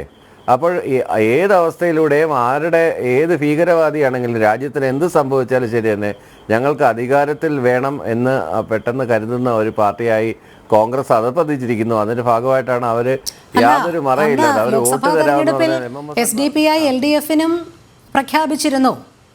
പ്രഖ്യാപിച്ചിരുന്നല്ലോ. പാലക്കാടും ആലപ്പുഴയിലും LDF UDF പിന്തുണയാണല്ലോ പ്രഖ്യാപിച്ചത്. അവിടെയൊന്നും വേണ്ട എന്ന് കണ്ടില്ല. അന്ന് പറഞ്ഞ ഒരു സ്ഥിരം പല്ലവിയാണ് നേരത്തെ പറഞ്ഞത്. ആരെങ്കിലും ഞങ്ങൾക്ക് വോട്ട് ചെയ്യുമെന്ന് പറഞ്ഞാൽ വേണ്ട എന്ന് എങ്ങനെ പറയും? അവരുടെ ഇഷ്ടമല്ലേ എന്നുള്ള രീതിയിൽ. അല്ലാതെ ആർജവത്തോടുകൂടി SDPI വോട്ട് വേണ്ട എന്ന് ഒരു പൊതു മധ്യത്തിലും പറഞ്ഞു കേട്ടില്ല. ആ വാർത്തകളടുത്തൊന്ന് പരിശോധിച്ച് കഴിഞ്ഞാൽ രോഹിണിക്ക് അത് മനസ്സിലാവും. വളരെ വ്യക്തമായിട്ട് ഇടതുപക്ഷ ജനാധിപത്യ മുന്നണി വളരെ വ്യക്തമായിട്ട് പറഞ്ഞ് SDPI-കാരൻ്റെ പിന്തുണ വേണ്ട എന്ന് പറഞ്ഞ് രേഖപ്പെടുത്തിയിട്ടുള്ളതാണ്. SDPI-കാരൻ്റെ പിന്തുണ വേണം, SDPI-കാരൻ്റെ വോട്ട് സ്വീകരിക്കും, അവർ വോട്ട് തരാമെന്ന് പറഞ്ഞാൽ തരും എന്ന് പറഞ്ഞത് കോൺഗ്രസ്സുകാരാണ്. അത് വളരെ കൃത്യമായിട്ട് പൊതുസമൂഹത്തിലുള്ളതാണ്, അതിൻ്റെ റെക്കോർഡുകളുള്ളതാണ്. MM ഹസനാണ് പറഞ്ഞത് ആരെങ്കിലും വോട്ട് തന്നു കഴിഞ്ഞാൽ ഞങ്ങൾ മേടിക്കുന്നതിന് എന്താണ് കുഴപ്പമെന്ന്. അവിടെ പ്രകടനം നടത്തിയത് രാഹുൽ മാങ്കൂട്ടത്തിൻ്റെ റിസൾട്ട് ഡിക്ലെയർ ചെയ്യുന്നതിന് തൊട്ട് മുമ്പ് പ്രകടനം നടത്തിയത് SDPI-കാരായിരുന്നു. അപ്പോൾ SDPI-കാരുടെ വോട്ടോടുകൂടി ഈ മതരാഷ്ട്രവാദികളുടെ ജമാഅത്തെ ഇസ്ലാമിക്കാരുടെ വോട്ടോടുകൂടിയാണ് രാഹുൽ മാങ്കൂട്ടത്തിൽ അവിടെ ജയിക്കുന്നതെന്നുള്ള കാര്യം എല്ലാവർക്കും അറിയാവുന്നതാണ്. അത് നമുക്ക് തള്ളിക്കളയാനാവില്ല, ഒരു കാരണവശാലും തള്ളിക്കളയാനാവില്ല. അതുകൊണ്ട് ഇടതു വലതു മുന്നണികൾ എന്നുള്ള പ്രയോഗം അവസാനിപ്പിച്ചിട്ട് വലതു മുന്നണി അറ്റ് എനി കോസ്റ്റ് എന്ത് വില കൊടുത്തും രാജ്യത്തിന്റെ രാജ്യ താല്പര്യങ്ങളെ വെളിയൊഴിച്ചുകൊണ്ടും. ശ്രീ ബി ജയരാജ്, ഒരു വ്യക്തതയ്ക്ക് വേണ്ടി ചോദിക്കുകയാണ്. ഈ നിയമസഭ ലോക്സഭ തെരഞ്ഞെടുപ്പുകൾ പോലെയല്ല തദ്ദേശ ഭരണ സംവിധാനങ്ങൾ എന്ന് പറയുന്നതിലെ ആ ഒരു ലോജിക്ക് മനസ്സിലാകുന്നില്ല. അതായത് തദ്ദേശ തെരഞ്ഞെടുപ്പുകളിൽ ബാന്ധവമാകാം, വലിയ തെരഞ്ഞെടുപ്പുകൾ വരുമ്പോൾ തങ്ങൾ എതിർക്കുന്നു എന്ന് പറയുന്നു. അതുതന്നെ ഒരു അടവ് നയമല്ലേ? അങ്ങനെയല്ല, അത് അടവ് നയത്തിന്റെ ഭാഗമൊന്നുമല്ല. തദ്ദേശ തെരഞ്ഞെടുപ്പിൽ എന്താണ് ആളുകളെ മാനിക്കുന്ന വികാരം? ആളുകളെ എങ്ങനെയാണ് വോട്ട് ചെയ്യുന്നത്? രാഷ്ട്രീയപരമായിട്ടാണോ? തികച്ചു രാഷ്ട്രീയമായിട്ടാണോ വോട്ട് ചെയ്യുന്നത്? അല്ലല്ലോ, അങ്ങനെയല്ല വോട്ട് ചെയ്യുന്നത്.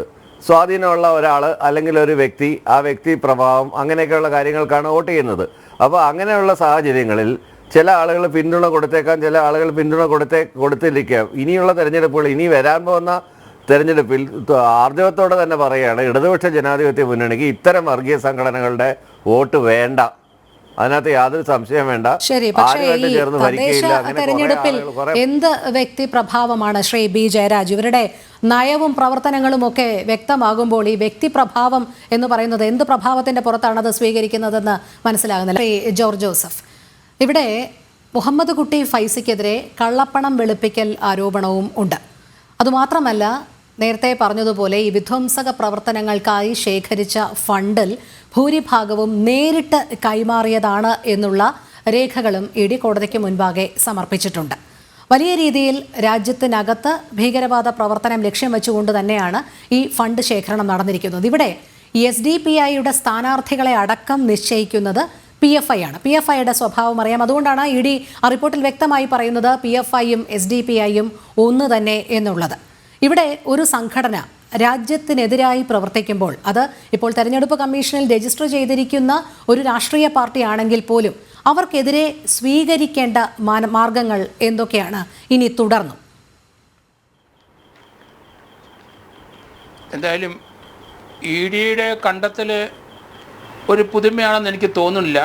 പക്ഷേ ആ കണ്ടെത്തൽ അവർ കാറ്റഗോറിക്കലായിട്ട് ഇപ്പോൾ സ്ഥാപിച്ചു. കാരണം SDPIയും PFIയും ഒന്ന് തന്നെയാണ് എന്നുള്ള കാര്യത്തിൽ യാതൊരു സംശയമില്ല. അത് പണ്ട് മുതലേ നമ്മൾക്കത് മനസ്സിലാക്കിയിട്ടുണ്ട്.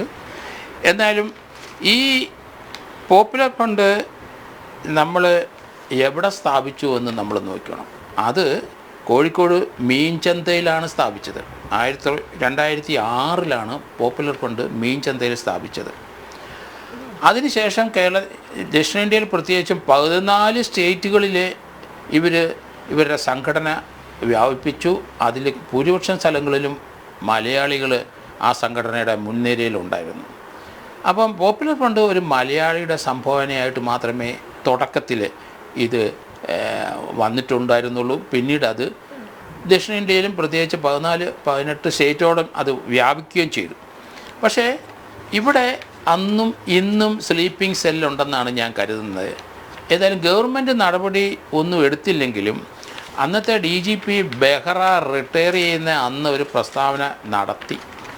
ഇവിടെ ഇന്ത്യയിലെ പ്രത്യേകിച്ച് കേരളത്തിലെ സ്ലീപ്പിംഗ് സെല്ല് ISൻ്റെ സ്ലീപ്പിംഗ് സെല്ല് ഉണ്ടെന്ന് പറഞ്ഞിട്ട് പോയി. പക്ഷേ അദ്ദേഹം DGP ആയിരുന്നു. അതിനെതിരായിട്ട് ശക്തമായ നടപടിയൊന്നും എടുക്കാതെയാണ് അദ്ദേഹം പോയത്. അത് രാഷ്ട്രീയ സമ്മർദ്ദം കൊണ്ടായിരിക്കാം എന്തോ നടപടി എടുത്തില്ല. എന്നാൽ ഒരു കാര്യം വസ്തുത അംഗീകരിച്ചു, സ്ലീപ്പിംഗ് സെല്ല് ഇവിടെ ഉണ്ട്. നമ്മൾ മറ്റൊരു കാര്യം മറക്കരുത്. 1993 ബോംബെയിലെ ആ സ്ഫോടനം നമുക്ക് മറക്കാൻ കഴിയില്ല. രാജ്യം മുൻമുലയിൽ നിന്ന ഒരു 4-5 ദിവസം നമ്മൾ ഇന്നും ഓർക്കുന്നു. ഞാനൊക്കെ അത് കൃത്യമായി ഓർക്കുന്നുണ്ട്.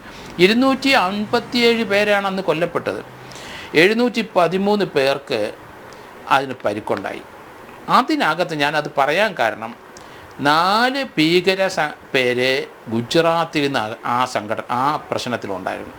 അത് നമ്മൾ മറക്കരുത്. ഇപ്പം തഹാവൂർ റാണയാണ് എനിക്ക് തോന്നുന്നു അമേരിക്കയിൽ അയാൾ അറസ്റ്റിലായിരുന്നു. അയാളെ ഇന്ത്യക്ക് കൈമാറാൻ ഇപ്പോഴത്തെ പ്രസിഡന്റ് സമ്മതിച്ചിട്ടുണ്ട്, നേരത്തെ പ്രസിഡന്റും സമ്മതിച്ചിട്ടുണ്ട്.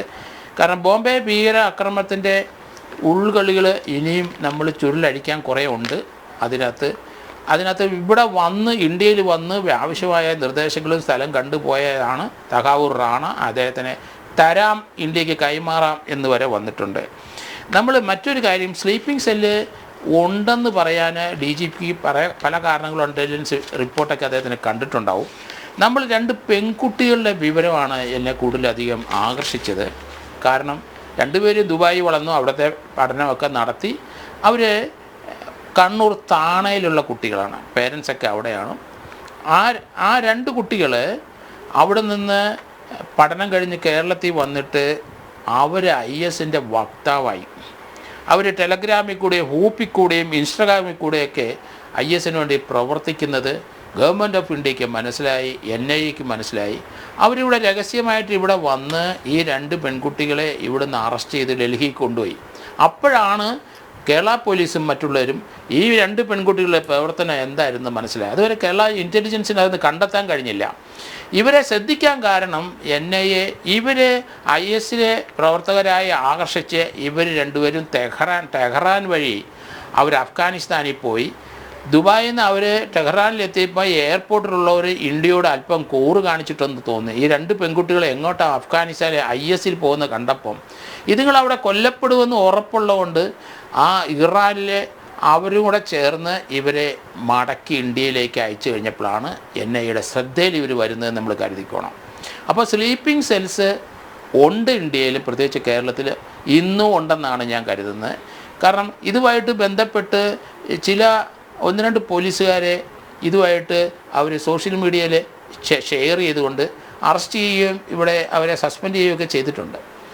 അപ്പം കേരളത്തിലെ നമ്മൾ ഈ തൃശ്ശൂരുള്ള ഫണ്ട് വരുന്നതിനെപ്പറ്റി അത് ഇപ്പോഴും വരുന്നുണ്ട് പല സോഴ്സിൽ കൂടി എന്നാണ് ഞാൻ കരുതുന്നത്.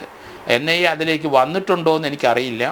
ഈ തൃശ്ശൂർ സ്വദേശിയായ സയ്യിദ് നബീൻ അഹമ്മദിനെ NIA അറസ്റ്റ് ചെയ്തിട്ടുണ്ട്.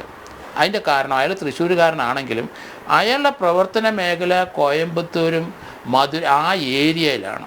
അയാൾ വർഷങ്ങളായിട്ട് അവിടെയാണ്, പക്ഷേ തൃശ്ശൂരുകാരനാണ്. പക്ഷേ ഫണ്ട് സമാഹരിക്കുന്ന കർണാടക, കേരളം, അതുപോലെ തമിഴ്നാട്, ആന്ധ്രയുടെ ഭാഗങ്ങൾ, ഇവിടുന്നൊക്കെ ഫണ്ട് ഇവർ കളക്ട് ചെയ്യുന്ന ഇയാളാണ്. ഇയാളുടെ കൂടെ 4-5 പേരിനാണ് എല്ലാ സ്ഥലത്തു നിന്ന് ഫണ്ട് കളക്ട് ചെയ്ത് NIA അത് മനസ്സിലാക്കിയിട്ടുണ്ട്, അയാളെ അറസ്റ്റ് ചെയ്യുകയും ചെയ്തിട്ടുണ്ട്. പക്ഷേ ഇപ്പം അവർ പലരും ഫണ്ട് ചെയ്യുന്നുണ്ടെങ്കിലും വിദേശത്ത് നിന്ന് ഇന്നും പല മാർഗത്തിൽ കൂടെ ഇന്ത്യയിൽ ഫണ്ട് വരുന്നുണ്ട്. അത് എങ്ങോട്ട് പോകുന്നു, ആര് യൂസ് ചെയ്യുന്നു, അത് കണ്ടെത്തണം. ആരിൽ കൂടെയാണ് അത് വരുന്നത്, അത് ഇനി NIA അന്വേഷിച്ച് കണ്ടെത്തേണ്ട ചില ഏരിയകളാണ്. കാരണം ഇതിവിടെ ശാന്തമായിട്ടില്ല. അത് ഈ പ്രവർത്തനങ്ങൾ സൈലൻ്റായിട്ട് മുന്നോട്ട് പൊയ്ക്കൊണ്ടിരിക്കുന്നതായിട്ടാണ് എനിക്ക് തോന്നുന്നത്. ശ്രീ ജോർജ് ജോസഫ്, ഇവിടെ സംസ്ഥാന ഇന്റലിജൻസിന് റോളൊന്നുമില്ലേ? കാരണം ഇപ്പോൾ ഈ കേന്ദ്ര അന്വേഷണ ഏജൻസികളാണല്ലോ ഇതിനൊക്കെ മുൻകൈ എടുക്കുന്നത്. ഇത് അവരുടെ മാത്രം ഉത്തരവാദിത്വമാണോ? എന്തുകൊണ്ടൊരു നിരീക്ഷണ സംവിധാനം, അതും ശക്തമായ നിരീക്ഷണ സംവിധാനം കേരള പോലീസിനുള്ളിൽ നിന്ന് ഉണ്ടാകുന്നില്ല? അതോ ഒരു പക്ഷേ ഏതെങ്കിലും ഒരു സ്ഥലം കേന്ദ്രീകരിച്ച് ഭീകരവാദ പ്രവർത്തനമോ അല്ലെങ്കിൽ രാജ്യത്തെ എതിർക്കുന്ന ചില നയരൂപീകരണങ്ങളൊക്കെ നടക്കുന്നുണ്ട് എന്നുള്ള റിപ്പോർട്ട് സമർപ്പിക്കുന്ന ആ വേളയിൽ തന്നെ ട്രാൻസ്ഫർ അടക്കം കയ്യിൽ നൽകുന്നത് കൊണ്ടാണോ ഇവിടുത്തെ സംസ്ഥാന പോലീസ് ഇതൊന്നും കണ്ടില്ല എന്നടിക്കുന്നത്? സംസ്ഥാന പോലീസ് കാണുന്നുണ്ട്, റിപ്പോർട്ട് ചെയ്യുന്നുണ്ടെന്നാണ് എൻ്റെ ഒരു ധാരണ. അതുകൊണ്ടാണല്ലോ ബെഹ്റ പറഞ്ഞത് ഇവിടെ സ്ലീപ്പിംഗ് സെൽസ് ഉണ്ടെന്ന്. അദ്ദേഹം അത്രയെങ്കിലും പറഞ്ഞിട്ട് പോയല്ലോ. അപ്പം ഇൻ്റലിജൻസ് കളക്ഷൻ ഉണ്ടാവും, പക്ഷെ നടപടി വരുന്നില്ല. അത് പൊളിറ്റിക്കൽ റീസൺ ആയിരിക്കാം. അപ്പോൾ അതുകൊണ്ട് പോലീസിന് ആ നടപടികളെല്ലാം ലഭിക്കുന്നുണ്ട് എന്നാണ് ഞാൻ ഇന്നും കരുതുന്നത്. കാരണം ഈ ഫണ്ട് വരുന്നത് എങ്ങോട്ട് പോകുന്നെന്ന് ഇനിയും നമ്മൾ കണ്ടെത്തണം. അത് ഏത് സോഴ്സാണ്? കുറേയൊക്കെ NIA മനസ്സിലാക്കിയിട്ടുണ്ടെന്നുകൊണ്ടാണ് ഇപ്പോൾ ഇദ്ദേഹത്തിൻ്റെ ഈ അറസ്റ്റ് തന്നെ ഇത്ര എഫക്റ്റീവായിട്ട് നടത്തത്.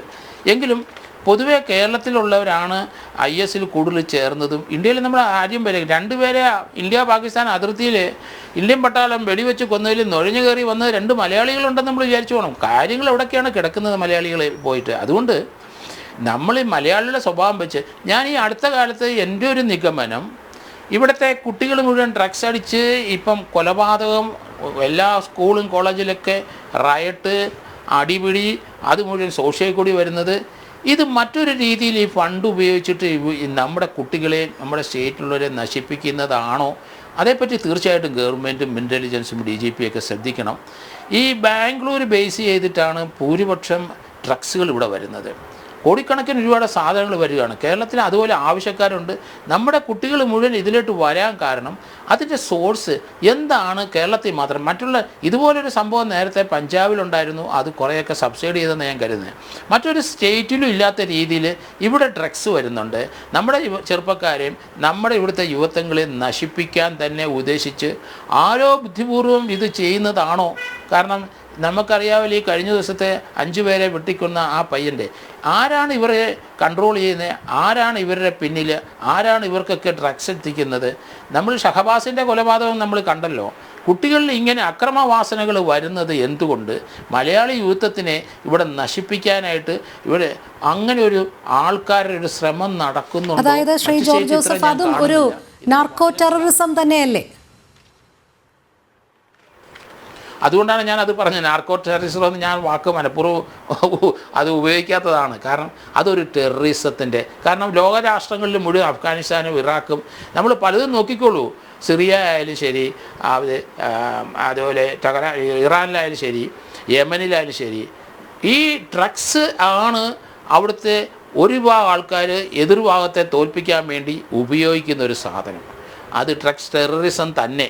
അത് കേരളത്തിൽ നടന്നുകൊണ്ടിരിക്കുന്ന പോലെ എനിക്ക് സംശയം തോന്നുന്നുണ്ട്.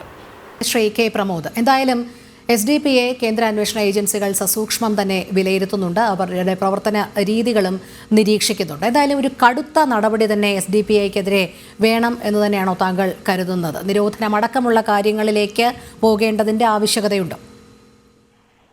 ജനം 2 മിനിറ്റ് ഒന്ന് എടുത്തോട്ടെ. ഇതിനു മുമ്പ് ഒരു ഡോക്ടർ പറഞ്ഞിരുന്നു SDPAയുടെ വോട്ട് വേണ്ട എന്ന് LDF പറഞ്ഞു. എനിക്ക് അദ്ദേഹത്തോട് ചോദിക്കാനുള്ളത്, കേരളത്തിൽ ചില പഞ്ചായത്തുകളിൽ അദ്ദേഹം പറഞ്ഞു പഞ്ചായത്ത് ഇലക്ഷനുകളിലൊക്കെ അത് ലോക്കൽ കമ്മിറ്റി ഇലക്ഷൻ ആയതുകൊണ്ട് അതിന് സിസ്റ്റം ഇസ് ഡിഫറെന്റ്. അത് മറ്റേ MLA ഇലക്ഷൻ MP ഇലക്ഷൻ പോലെയാണ്. എന്റെ ചോദ്യം, രാജ്യത്തിനെതിരെ പ്രവർത്തിക്കുന്ന ആളുകളുടെ വോട്ട് ഈ ലോക്കൽ ഇതിൽ എന്തിനാണ് നമുക്ക് വേണ്ടത്? നിങ്ങൾ ഒരുമിച്ച് ഭരിക്കുന്ന സ്ഥലങ്ങളുണ്ട്. വോട്ട് പോട്ടെ, എന്തിനാണ് അവരെ കൂട്ടുപിടിച്ച് അവരുടെ മെമ്പർമാരെ കൂട്ടുപിടിച്ച് നിങ്ങൾ പഞ്ചായത്തുകൾ ഭരിക്കുന്നത്? അതൊരു വിഷയം. ഇനി അടുത്തത്, ജോസഫ് സാറ് പറഞ്ഞു ബെഹ്റ അദ്ദേഹം റിട്ടയർ ചെയ്യണ അന്ന് പറഞ്ഞു എന്ന്. അയാളൊരു IPS ഉദ്യോഗസ്ഥനാണ്, സീനിയർ മോസ്റ്റ് IPS ഉദ്യോഗസ്ഥൻ. അദ്ദേഹത്തിന് അറിയില്ലേ ഇതിന്റെ കാര്യങ്ങൾ നടപടിയെടുക്കാൻ? അദ്ദേഹം പൊളിറ്റിക്കൽ ഇതിന് നിന്നു കൊടുക്കുകയാണോ വേണ്ടത്? He has the right to inform. Central ഗവൺമെന്റിനെ നേരിട്ട് ഇൻഫോം ചെയ്യാനുള്ള അധികാരമുണ്ട് അദ്ദേഹത്തിന്. ഇവിടുത്തെ കേരള ഗവൺമെന്റ് ചെയ്തില്ല, ശരി, ഇൻഫ്ലുവൻസോ എന്തോ ആവട്ടെ, വോട്ട് പേടിച്ചിട്ടോ എന്തോ ആവട്ടെ, പക്ഷെ ഹീസ് എൻ IPS ഓഫീസർ. അയാള് റിട്ടയർ ചെയ്ത അന്നാണോ? I feel that he's a comedian fellow. ഇനി അടുത്തത്, ഈ SDPIയുടെ ഞാൻ ഒന്നത് പറഞ്ഞു പോടെ എന്തുകൊണ്ടാ വെച്ചാൽ, ഇവിടെ ഈ പൈസ എവിടെ നിന്ന് വരുന്നു? കേരളമാണ് ഏറ്റവും കൂടുതൽ ക്രിപ്റ്റോ കറൻസി എന്ന് പറഞ്ഞ വമ്പിച്ച തട്ടിപ്പ്. ഇതിന് ജനങ്ങളുടെ കയ്യിൽ നിന്ന് ക്യാഷ് മേടിക്കുന്നു, വാലറ്റിന് കൊടുക്കുന്നു, പരിപാടികളെല്ലാം നടക്കുന്ന ദുബായില്. ഇപ്പോ ഇൻവെസ്റ്റ്മെന്റ് സ്കീമുകൾ വിളിച്ചു, പല കമ്പനികളും ഇവിടെ വരുന്നുണ്ട്. എത്ര കമ്പനി അറിയോ? ഫേക്ക് കമ്പനീസ് ആണ്. അതിലൂടെ ഇവിടെ ഫണ്ടിങ് വരുന്നു. ഇതിനൊന്നും ഉത്തരവാദിത്തം പറയാൻ കേരള പോലീസിന് അറിയില്ലേ? കേരള പോലീസിന്റെ ഇന്റലിജൻസ് വിങ് വെറുതെ റിപ്പോർട്ട് കൊടുത്തുകൊണ്ടിരുന്നാൽ മതിയോ? They should make sure. ഈ റിപ്പോർട്ട് കൊടുക്കുന്ന ആർക്കാ? 2 പേർക്കാണ്. ചീഫ് മിനിസ്റ്റർ, ആഭ്യന്തരം കൈകാര്യം ചെയ്യുന്ന ആള് സെപ്പറേറ്റ് ആണെങ്കിൽ അങ്ങോട്ട്. അത് വിട്ടാൽ DGPക്കാണ് കിട്ടുന്ന എല്ലാത്തിന്റെയും. ഇതിലൊക്കെ ഒരു അക്ഷരം മിണ്ടാണ്ടിരിക്കുക. എന്നിട്ട് ഇപ്പൊ ഇവിടെ വന്ന് എല്ലാവരും കയ്യൂര്. ഞാൻ ചോദിക്കുന്നത്, ഇപ്പൊ അഭിമന്യുവിന്റെ കേസ് കോടതിയിൽ നിന്ന് ഫയല് പോയിരിക്കുകയാണ്. മേഡം, നിങ്ങൾ ഒരു കാര്യം മനസ്സിലാക്കിക്കോളൂ. ഈ SDPI ആയാലും ഈ പോപ്പുലർ ഫ്രണ്ട് ആയാലും അവരുടെ എല്ലാം സ്ലീപ്പിംഗ് സെല്ലുകൾ ഇവിടുത്തെ പോലീസ് ഡിപ്പാർട്ട്മെന്റിലുണ്ട്. കാരണം ഈ ക്രിപ്റ്റോ കറൻസി തട്ടിപ്പുകളെല്ലാം നടക്കുന്നത് കോടിക്കണക്കിന് ഉറുപ്പിയാണ് പോകുന്നത്. ജനങ്ങളിൽ നിന്ന് മേടിക്കുക, ഇന്ത്യൻ കറൻസി മേടിക്കുക, അവർക്ക് ക്രിപ്റ്റോ. ഞാനിത് തൃശ്ശൂർ ജില്ല ഏറ്റവും കൂടുതൽ ഇതിൻ്റെത്, ഏറ്റവും കൂടുതൽ എഫക്റ്റഡ് തൃശ്ശൂർ ജില്ല. ഇപ്പൊ ഈ നേതാക്കന്മാരൊക്കെ തൃശ്ശൂർ ജില്ല. പിന്നെ പറഞ്ഞു അഖിലേന്ത്യാ നേതാവ്, നിങ്ങൾ ഒന്ന് എടുത്തു നോക്കണം മാഡം, ഇവരുടെ കമ്മിറ്റി 1 ആളോ 2 ആളോ കേരളത്തിന് പുറത്തുനിന്നുള്ളൂ. ബാക്കിയെല്ലാം കേരളത്തിലെ ആളുകളാണ് ഇവരുടെ അഖിലേന്ത്യാ കമ്മിറ്റിയിലുള്ളത്. ഇവരുടെ നേതാവിനെ അറസ്റ്റ് ചെയ്തു. ഇവിടെ എല്ലാ ജില്ലകളിലും അവർ പ്രകടനം നടത്തി. ഒരു 10-15 പേരുണ്ട്. ഈ പോലീസിന് ഇവരുടെ ആക്ടിവിറ്റി മോണിറ്റർ ചെയ്തൂടെ? അത് ചെയ്യുന്നില്ല. ഇവരെല്ലാവരും പൈസ ഫണ്ടിങ് കിട്ടിയാൽ ഇവിടുത്തെ പൊളിറ്റിക്കൽ പാർട്ടി, കേരളം ബുദ്ധിജീവികളുടെ സംസ്ഥാനമാണെന്നൊക്കെ പറഞ്ഞാലും ഇവിടുത്തെ പൊളിറ്റിക്കൽ പാർട്ടി ഫണ്ട് കിട്ടിയാൽ പിന്നെ ഒന്നും വേണ്ടില്ല, ഒരു ആക്ഷനും. ഇപ്പൊ രാജേന്ദ്രൻ സാറ് പറഞ്ഞത് ഞാൻ കേട്ടു, ബിനാനിപുരം, അത് എറണാകുളം ജില്ലയിലുള്ളതാണെന്നാണ് ഞാൻ വിശ്വസിക്കുന്നത്. അവിടെയാണ് ഏറ്റവും കൂടുതൽ വരുന്നത്. അങ്കമാലി, ആലുവ ബേസ് ചെയ്തിട്ടാണ് ഏറ്റവും കൂടുതൽ. ഈ ക്രിപ്റ്റോ കറൻസികളിലെല്ലാം റിട്ടയർഡ് പോലീസ് ഉദ്യോഗസ്ഥരാണ് സഹായികള്. അവരെ എന്നിട്ട് ദുബായിൽ കൊണ്ടുപോയിട്ട് ഒരു എന്താ പറയാ, എല്ലാ സൗകര്യവും ചെയ്തു കൊടുത്തിരിക്കുക. എന്തെങ്കിലും ഒരു പ്രശ്നം ഇവിടെ വന്നാൽ അവര് നേരെ വരുന്നു, ഇവിടുത്തെ പോലീസ് സ്റ്റേഷനിലെല്ലാം കയറി ഇറങ്ങുന്നു. ഇതെല്ലാം ഈ നാട്ടിൽ നടക്കുന്നതാണ്, ഈ കേരളം എന്ന നാട്ടിൽ. ഒരു കാര്യം കൂടി ഒന്ന് പറഞ്ഞു ഞാൻ നിർത്താം. സാർ പറഞ്ഞു ഡ്രഗ് ഫണ്ടിങ് 100%. ഇതിലെ ഡ്രഗ് ഫണ്ടിങ്ങിന്റെ പൈസ എല്ലാം ഇതിന്റെ. നിങ്ങളൊന്ന് ആലോചിക്കണം, ജമ്മു കാശ്മീരായിരുന്നു ടെററിസ്റ്റുകളുടെ ആദ്യത്തെ കേന്ദ്രം. ഇപ്പൊ അവിടെ നടക്കില്ല ഒന്നും. അവിടെ ക്ലീൻ ചെയ്ത് കഴിഞ്ഞു. അവിടുത്തെ ജനങ്ങൾക്ക് മനസ്സിലായി ഇനി ഇപ്പോഴത്തെ പുതിയ ഗവൺമെന്റ് ആയാലും ഇതിനെതിരാണ്. വേറെ ഏത് സംസ്ഥാനത്തിലുണ്ട് ഇതുപോലെ ഒരു ഡ്രഗ് ഫണ്ടിങ്? വേറെ ഏത് സംസ്ഥാനത്തിലുണ്ട് ഇതുപോലെ ഒരു ക്രിപ്റ്റോ കറൻസി ഡീലിങ്സ്? ഇതെല്ലാം എടുത്തു നോക്കണം. UDF, LDF, NDA ആരുമായിക്കോട്ടെ, വോട്ട് വേണ്ട എന്ന് അവർക്ക് എല്ലാവർക്കും പറയാം. കൂട്ടത്തിൽ ഭരിക്കാനിരിക്കുമ്പോ ഒരു പഞ്ചായത്തിലെ ഭരണമല്ല നമുക്ക് ഇമ്പോർട്ടന്റ്, രാജ്യമാണ് ഇമ്പോർട്ടന്റ്. അവിടെ ഇതുപോലത്തെ തീവ്രവാദി ഗ്രൂപ്പിൽ നിന്ന് ജയിച്ചു വന്ന ആളെ പിടിച്ച് ഭരണം ഉണ്ടാക്കുകയാണ്. ഇതിന് കൃത്യമായി പറയാച്ചാൽ ഇലക്ഷൻ കമ്മീഷൻ ഇതിന്റെ എല്ലാ കാര്യങ്ങളും, ഈ അറസ്റ്റുകളും എല്ലാം വെച്ച് EDയുടെ ഇത് പോയി ഇവിടുത്തെ NIA ഏജൻസി ചെയ്യുന്ന എല്ലാ കാര്യങ്ങളും മോണിറ്റർ ചെയ്ത് PF-നെ എങ്ങനെ ബാൻ ചെയ്തോ അതുപോലെ SDPI-നെയും ബാൻ ചെയ്യണം. ഞാൻ ഒരു കാര്യം കൂടി പറഞ്ഞു നിർത്തുന്നു. സാറ് പറഞ്ഞതിനോട് ഞാൻ ഒരു കാര്യത്തിൽ യോജിക്കുകയാണ്. കാരണം പോലീസിൽ മാത്രമല്ല, ഇവർക്ക് ഈ കോടതിയിൽ പ്രതികൾക്ക് വേണ്ടി കേസ് നടത്താൻ വരെ ഒരു പെർട്ടിക്കുലർ ഡിപ്പാർട്ട്മെന്റ് ഓഫ് ലോയേഴ്സ്, ഒരൊറ്റ ആള് ഹിന്ദുവോ ക്രിസ്ത്യാനിയോ അല്ല, മുസ്ലിം സമുദായത്തിൽ നിന്നുള്ളവരാണ് കൂടുതൽ. ഞാൻ എല്ലാ മുസ്ലിംസിനെയും കുറ്റം പറയില്ല. നല്ല തറവാടി മുസ്ലിമുകളുണ്ട്, ഒരിക്കലും ഇങ്ങനത്തെ ഇതിനൊന്നും കൂട്ടു നിൽക്കുന്നവരല്ല. അതായത് ഞാനൊക്കെ പഠിച്ചു വരുന്ന കാലത്ത് എന്നും ഇരിക്കുക, എനിക്ക് അത്രയും വേണ്ടപ്പെട്ട ഒരു മുസ്ലിം വീട്ടിലാണ് ഞാൻ എന്നും പോയിരിക്കുക. അവർ 4 കുട്ടികളാണ്, അതിൽ 5-ാമൻ എന്നാ എന്നെ അവിടുത്തെ ഡാഡി മമ്മിയും പറയുക, അവരുടെ 5-ാമൻ. ഞാൻ അങ്ങനെ കണ്ടു വളർന്നവനാണ്. അപ്പൊ ഇപ്പോ ഈ ഇടയായിട്ടാണ് കേരളത്തിൽ ഈ തരം തീവ്രമായ ചിന്താഗതിയിലേക്ക് കടക്കുന്നത്. ഇത് കേരളത്തിലാണ്. ഇവിടുത്തെ സാംസ്കാരിക നായകന്മാർ വായെല്ലാം ക്ലിപ്ഡാണ് ഇപ്പൊ, ഒന്നും മിണ്ടാനില്ല. ഇത് ഏതെങ്കിലും ഒരു ദളിതന് UP-ന് പറ്റിയ ഓളിയാ ഇവിടെ. എന്തുകൊണ്ടാണ് UP-ന് ഇല്ലാത്തത്? എന്തുകൊണ്ടാണ് ബംഗാളിൽ ഇതില്ലാത്തത്? എന്തുകൊണ്ടാണ് മഹാരാഷ്ട്ര? എന്തുകൊണ്ടാണ് ഗുജറാത്ത്? എന്തുകൊണ്ടാണ് ജമ്മു കാശ്മീർ? ഇപ്പൊ അവിടുത്തെ പോലീസ് യൂണിറ്റ്, മഹാരാഷ്ട്രയിലൊന്നും നിങ്ങൾക്ക് ഒന്നും ചെയ്യാൻ പറ്റില്ല. അവർക്ക് they have a terrorist wing, anti terrorist wing. അവർക്ക് ഷൂട്ട് ചെയ്തിടാൻ വരെ പെർമിഷനാ. കേരളത്തിൽ അതൊന്നുമില്ല. ഇല്ലാതല്ല, കേരളത്തിൽ സത്യസന്ധരായ പോലീസ് ഓഫീസേഴ്സ് ഉണ്ട്, അവരെ പണിയെടുക്കാനായിട്ട് സമ്മതിക്കില്ല. ഇപ്പൊ നിങ്ങൾ ഈ പറഞ്ഞ പോലെ ഒരു കോടതിയിൽ നിന്ന് ഫയൽ വരെ മാറ്റാൻ കഴിവുള്ള ഒരു ഗ്രൂപ്പായി മാറിയവര്. കോടതി സാധാരണക്കാരന്റെ അവസാന അത്താഴാണ്, അവിടെയാണ് ലാസ്റ്റ് ചെല്ലാൻ പറ്റുന്ന ഒരു ഓപ്പ്. അവിടെ നിന്ന് ഇത് അഭിമന്യു കേസ്, 2-3 കേസുകളിലൊന്നും ഫയല് കാണാനില്ല.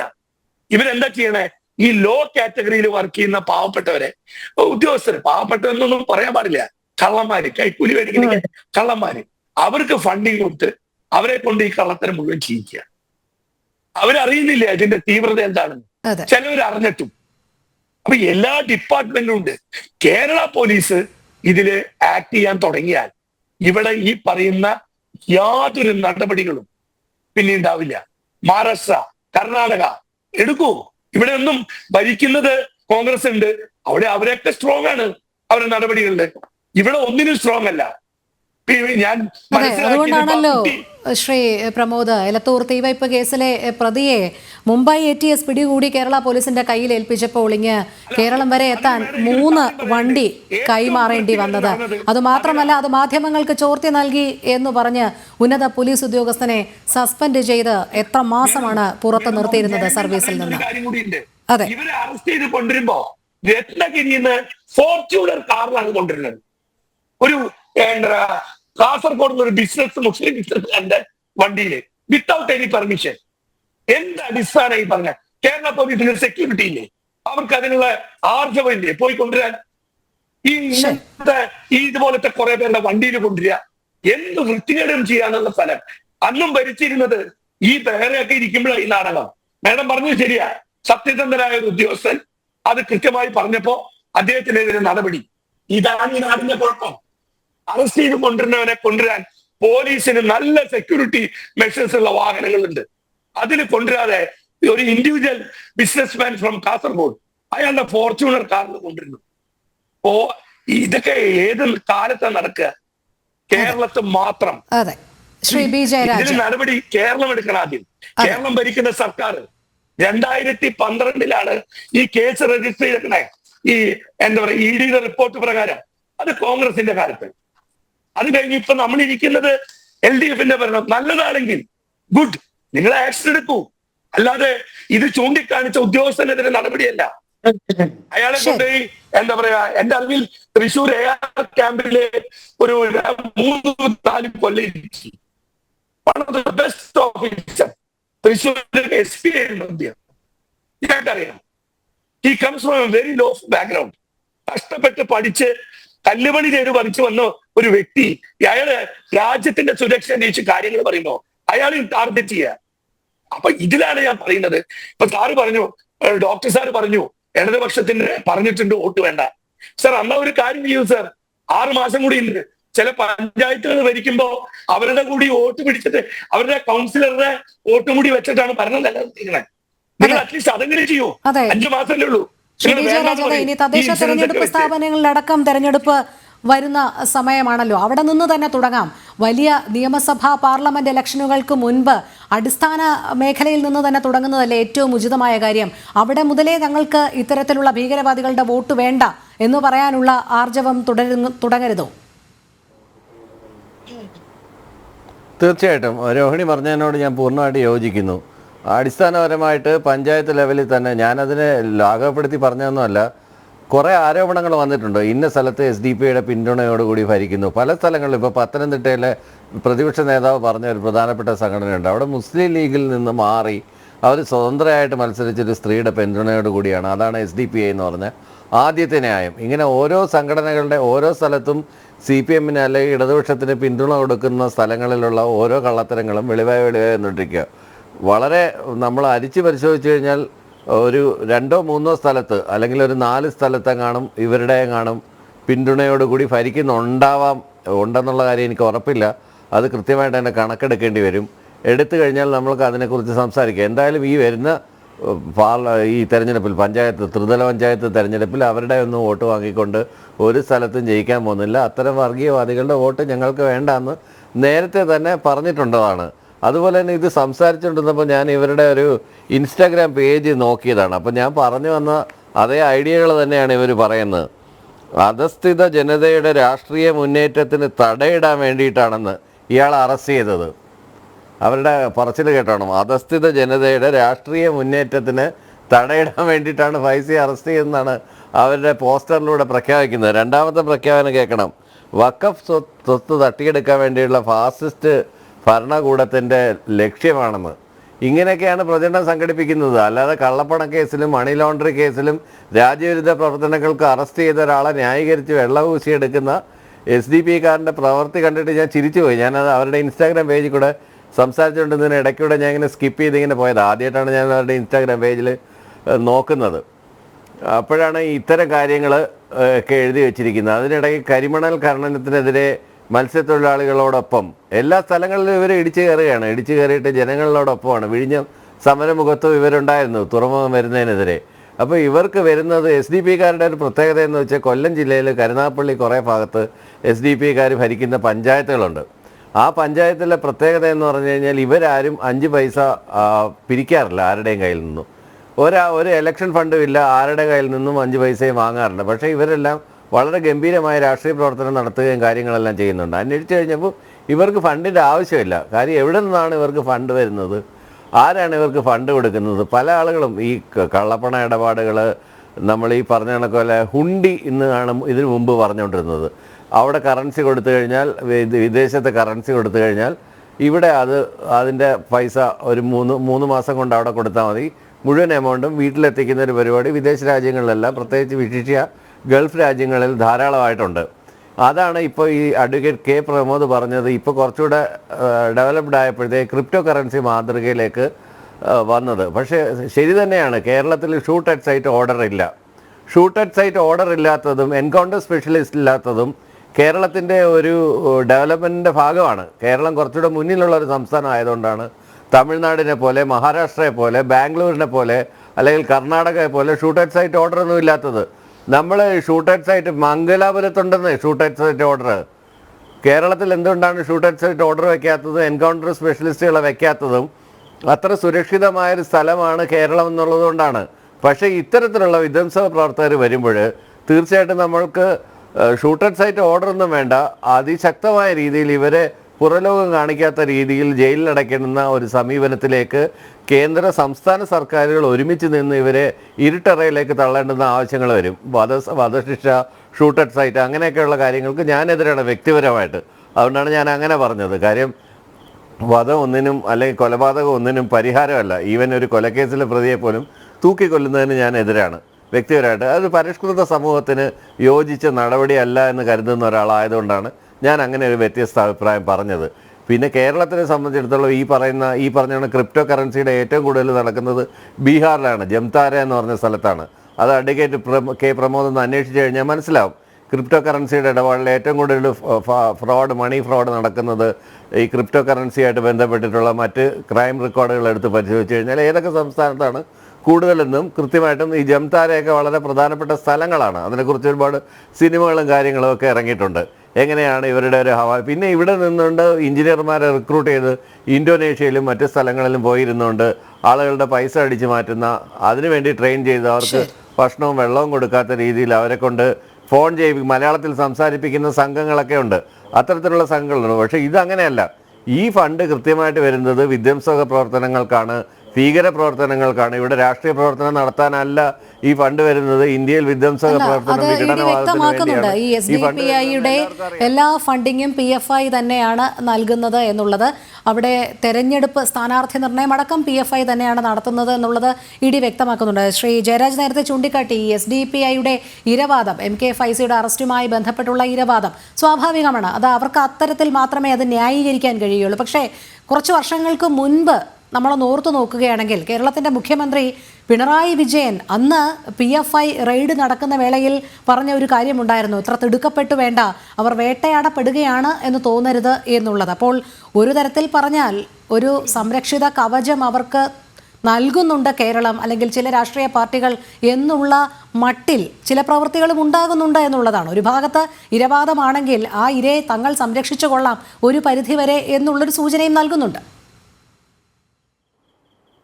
അങ്ങനെയല്ല, കുറച്ചധികം മിസ്ക്രിയൻസിൻ്റെ പേരിൽ ഒരു ജനസമൂഹത്തിന് മുഴുവൻ ഇതിനെ കുറ്റവാളികളാക്കി കാണിക്കുന്നതിനോടുള്ള കാര്യമാണ് ഈ പറയുന്നത്. ഉദാഹരണത്തിന് ചില ടെർമിനോളജി നേരത്തെ പറഞ്ഞ പോലെ നാർക്കോട്ടിക് ടെററിസം എന്നാണ് യൂസ് ചെയ്തത്, സാധാരണ നാർക്കോ ജിഹാദ് എന്നാണ് യൂസ് ചെയ്യുന്നത്, അല്ലെങ്കിൽ ലവ് ജിഹാദ് എന്നാണ് യൂസ് ചെയ്യുന്നത്. അങ്ങനെ ചില ഇസ്ലാമിക് ഫോബിക് ആയിട്ടുള്ള കുറേ ടെർമിനോളജി യൂസ് ചെയ്തിട്ട് ഒരു ജനസമൂഹത്തിനെ മുഴുവൻ കുറ്റക്കാരാക്കുന്നത്. അതിനകത്ത് കുഴപ്പക്കാരുണ്ട്. ഇപ്പോൾ പ്രഗ്യാ സിംഗ് ഠാക്കൂർ മാലേഗാവ് സ്ഫോടനം നടത്തിയെന്ന് പറഞ്ഞിട്ട് എല്ലാ ഹിന്ദു സംഘടനക്കാരെയും പ്രഗ്യാ സിംഗ് ഠാക്കൂറിൻ്റെ അടിസ്ഥാനത്തിൽ കാണുമോ? ഹിന്ദു മഹാസഭ മഹാത്മാഗാന്ധിയെ വെടിവെച്ചു എന്ന് പറഞ്ഞിട്ട് എല്ലാ ഹിന്ദു സംഘടനകളും അങ്ങനെയാണോ? കർണി സേന ഒരു സിനിമയെ തടഞ്ഞെന്ന് പറഞ്ഞിട്ട് എല്ലാ സംഘപരിവാരുകാരും അങ്ങനെയാണെന്ന് പറയാൻ പറ്റുമോ? അങ്ങനെയല്ല, ഓരോന്നിനും അതിൻ്റെതായ രീതികളും. ഇപ്പൊ ബജ്രംഗ് ദളിന്റെ രീതി റെയ്ഡിനെയാണ് അത്തരത്തിൽ പറഞ്ഞത്, അല്ലാതെ പൊതുവായി മുഖ്യമന്ത്രി വിശേഷിപ്പിച്ചതല്ല. അന്ന് PFI റെയ്ഡ് ആയിരുന്നു നടന്നത്. അതുകൊണ്ടാണല്ലോ പല PFI ഓഫീസുകളിലും വീടുകളിലും എത്തിയപ്പോൾ അവിടുന്ന് നേതാക്കൾ അപ്രത്യക്ഷരായത്. അങ്ങനെയല്ല, അത് ഈ പറഞ്ഞതുപോലെ സ്ലീപ്പിംഗ് സെല്ലുകൾ ഉണ്ടാവും. തീർച്ചയായിട്ടും പോലീസിനകത്ത് എന്തെല്ലാം ടൈപ്പ് കോൺഗ്രസ്സുകാരായിട്ടുള്ള പോലീസുകാരുണ്ട്, ഇടതുപക്ഷക്കാരായിട്ടുള്ള പോലീസുകാരുണ്ട്, BJP-കാരായിട്ടുള്ള പോലീസുകാരുണ്ട്, ഈ പറഞ്ഞ കണക്കല്ല SDPI-കാരുള്ള പോലീസുകാരും PFI അനുകൂലികളായിട്ടുള്ള പോലീസുകാരും പൊതുസമൂഹത്തിൽ നിന്നാണ് നമ്മൾ എടുത്തു വെക്കുന്നത്. ഒരു പോലീസുകാരനെ സർവീസിൽ നിന്ന് ഡിസ്മിസ് ചെയ്യേണ്ടിയും വന്നു. ചോർത്തിക്കൊടുത്തതടക്കം കേരളത്തിലെ RSS നേതാക്കളുടെ ലിസ്റ്റ് കൈമാറിയതുമായി ബന്ധപ്പെട്ട് ഒരു സിവിൽ പോലീസ് ഓഫീസർക്ക് ഡ്യൂട്ടിയിൽ നിന്നല്ല സർവീസിൽ നിന്ന് തന്നെ പുറത്താക്കേണ്ട ഒരു സാഹചര്യം കൂടി നമ്മുടെ കേരളത്തിൽ ഉണ്ടായിട്ടുണ്ട്. ഇവിടുത്തെ ഏറ്റവും ഉയർന്ന IAS IPS ഓഫീസർമാർക്ക് ഹിന്ദു ഗ്രൂപ്പ് എന്ന് പറഞ്ഞിട്ടൊരു ഗ്രൂപ്പ് ഉണ്ടായി.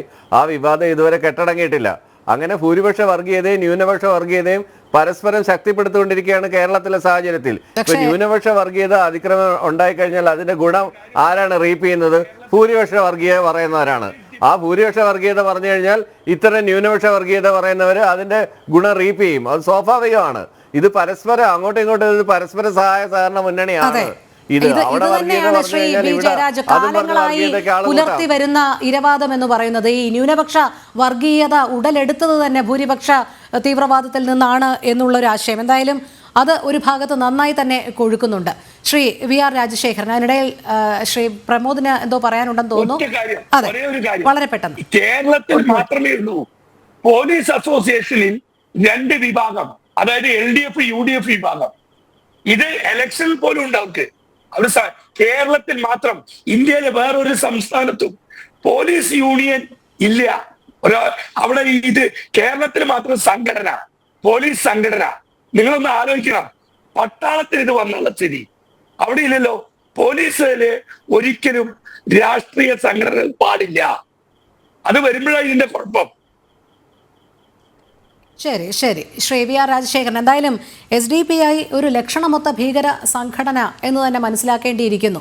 താങ്കളുടെ അഭിപ്രായത്തിൽ ഇനി തുടർ നടപടികൾ കേന്ദ്ര അന്വേഷണ ഏജൻസികൾ തന്നെ എടുത്തേ മതിയാകുകയുള്ളൂ. പക്ഷെ അപ്പോഴും കേരളത്തിലടക്കം ഈ രാഷ്ട്രീയ പീഡനം തുടരുന്ന ഒരു സാഹചര്യം തന്നെയാണോ ഇനിയും ഉണ്ടാകുക? SDPIയുടെ ഭീകര സംഘടന തന്നെ എന്നതിന് 2 പക്ഷമില്ല. കാരണം എല്ലാവരെയും ഭീതിയുടെ മുൾമുനയിൽ നിർത്തുന്ന നാടകീയമായ രംഗങ്ങള് നിരവധി മേഖലകളിൽ നമ്മൾ കണ്ടതാണ്. ഉന്നത നീതിപീഠമായ കേരള ഹൈക്കോടതിയുടെ മുൻപില് അവര് നടത്തിയ പോലീസ് ജീപ്പിന്റെ മുകളിൽ കയറി നിന്നുകൊണ്ട് നടത്തിയ ആഭാസകരമായ നടപടികള് കേരള ജനത മറന്നിട്ടില്ല. അതേപോലെ തന്നെ എല്ലാ രംഗങ്ങളിലും, സാമ്പത്തിക മേഖലയില്, വ്യാവസായിക വ്യാപാര മേഖലയില്, പൊതുസമാജ ജീവിതത്തില്, സാംസ്കാരിക മേഖലയില്, ആധ്യാത്മിക മേഖലയില് എല്ലാം തന്നെ ജിഹാദി സംവിധാനങ്ങൾ ഉറപ്പുവരുത്തുന്നു. എനിക്ക് മുൻപ് സംസാരിച്ച വ്യക്തി സൂചിപ്പിച്ചത് മാതിരി രണ്ട് സംശയങ്ങൾ വ്യക്തമാക്കാൻ അദ്ദേഹത്തോട് പറയുകയാണ്. ഭൂരിപക്ഷ വർഗീയതയുടെ വക്താക്കൾ ആരാണ് കേരളത്തില്, അല്ലെ ഈ ഭാരതത്തില്? ആരുടെ ഭാഗത്ത് നിന്നാണ് ഈ ഭൂരിപക്ഷ വർഗീയത എന്ന് പറയുന്നത്, അല്ലെ ഭൂരിപക്ഷ തീവ്രവാദം ആരാണ് പരിപോഷിപ്പിക്കുന്നത്? ആരാണ് അതിന്റെ വക്താക്കൾ? നിങ്ങൾ വ്യക്തമാക്കണം സൈ. ഇവിടെ നിരവധി സംഭവങ്ങൾ എണ്ണി എണ്ണി പറയാം. SDPI ഇസ്ലാമിക തീവ്രവാദം വളർത്തിയത് മുസ്ലിം സമൂഹത്തിനെ ഒന്നായി കൂട്ടുപിടിച്ചുകൊണ്ട് തന്നെയാണ്. കാരണം സർക്കാരിൽ, ഞാൻ ചോദിക്കട്ടെ, ഇന്ത്യൻ ഭരണഘടന വിഭാവനം ചെയ്യുന്ന സംവരണം ജാതികൾക്കാണ്. ഹിന്ദു മതവിഭാഗത്തിലെ അവാന്തര വിഭാഗങ്ങളെ ഈ രാഷ്ട്രത്തിന്റെ ദേശീയതയുടെ മുഖ്യധാരയിലേക്ക് എല്ലാ രംഗങ്ങളിലും കൈപിടിച്ചുയർത്തിക്കൊണ്ടുവരുന്നതിന് വേണ്ടി അവർക്ക് അനുവദിച്ച താൽക്കാലിക ആശ്വാസം മാത്രമാണ് സംവരണ തത്വമെങ്കില് അതെങ്ങനെയാണ് മുസ്ലിം മതത്തിന് കിട്ടുന്നത്? അപ്പൊ മതാടിസ്ഥാനത്തിൽ അവർ സംവരണം വാങ്ങി. വിദേശ രാജ്യങ്ങളിലേക്ക്, പ്രത്യേകിച്ച് ഗൾഫ് രാജ്യങ്ങളിലേക്ക് പോകണമെങ്കിൽ, അവിടെ ഒരു വിസ ഒരു ഹിന്ദുവിന് അടിക്കണമെങ്കിൽ, സ്റ്റാമ്പ് ചെയ്യണമെങ്കിൽ അവിടെ 50% മുസ്ലിമങ്ങൾക്ക് സംവരണം. കേരള സർക്കാർ ആരംഭിച്ച സിവിൽ സർവീസ് അക്കാഡമിയില് 100 സീറ്റ് ഉണ്ടെങ്കിൽ ആ 100 സീറ്റില് വളരെ കൃത്യമായിട്ട് എത്ര സീറ്റ്? 50% സീറ്റ് മുസ്ലിമങ്ങൾക്ക് വേണ്ടി. മറ്റേ 12% മറ്റേത് വരും, OBC റിസർവേഷൻ വരും. 62% അവർക്ക് സംവരണ തത്വങ്ങൾ പാലിക്കുന്ന വിഭാഗങ്ങൾക്ക് സകലതും ഫ്രീ. മുസ്ലിമങ്ങൾക്ക് മാത്രം എന്തെല്ലാം ആനുകൂല്യങ്ങളും അവകാശങ്ങളും അനർഹമായി വാരിക്കോരി കൊടുക്കുന്നു. ഈ പ്രീണന നയത്തിലൂടെയാണ് അവർ പടികൾ കടന്ന് ആർക്കും, ഒരു മുസ്ലിം സംഘടനകൾക്കും അതിനെ എതിര് പറയാനാവാത്ത വിധം ആരെങ്കിലും പറഞ്ഞാൽ, പാണക്കാട് ശിഹാബലി തങ്ങള് അദ്ദേഹം പറയില്ല, PK കുഞ്ഞാലിക്കുട്ടി പറയില്ല, കാരണം സമുദായത്തിൽ അവർ ഒറ്റപ്പെടും. അതുകൊണ്ട് അവരാരും തന്നെ പറയില്ല, കാരണം അവർക്ക് ആരാണോ കൂടുതൽ വാങ്ങിച്ചു കൊടുക്കുന്നത്. ഇന്ന് എല്ലാ സംഘടന, ഇസ്ലാമിക രാജശേഖരൻ, സമയക്കുറവുള്ളതുകൊണ്ട് മാത്രമാണ് ഇടപെടുന്നത്.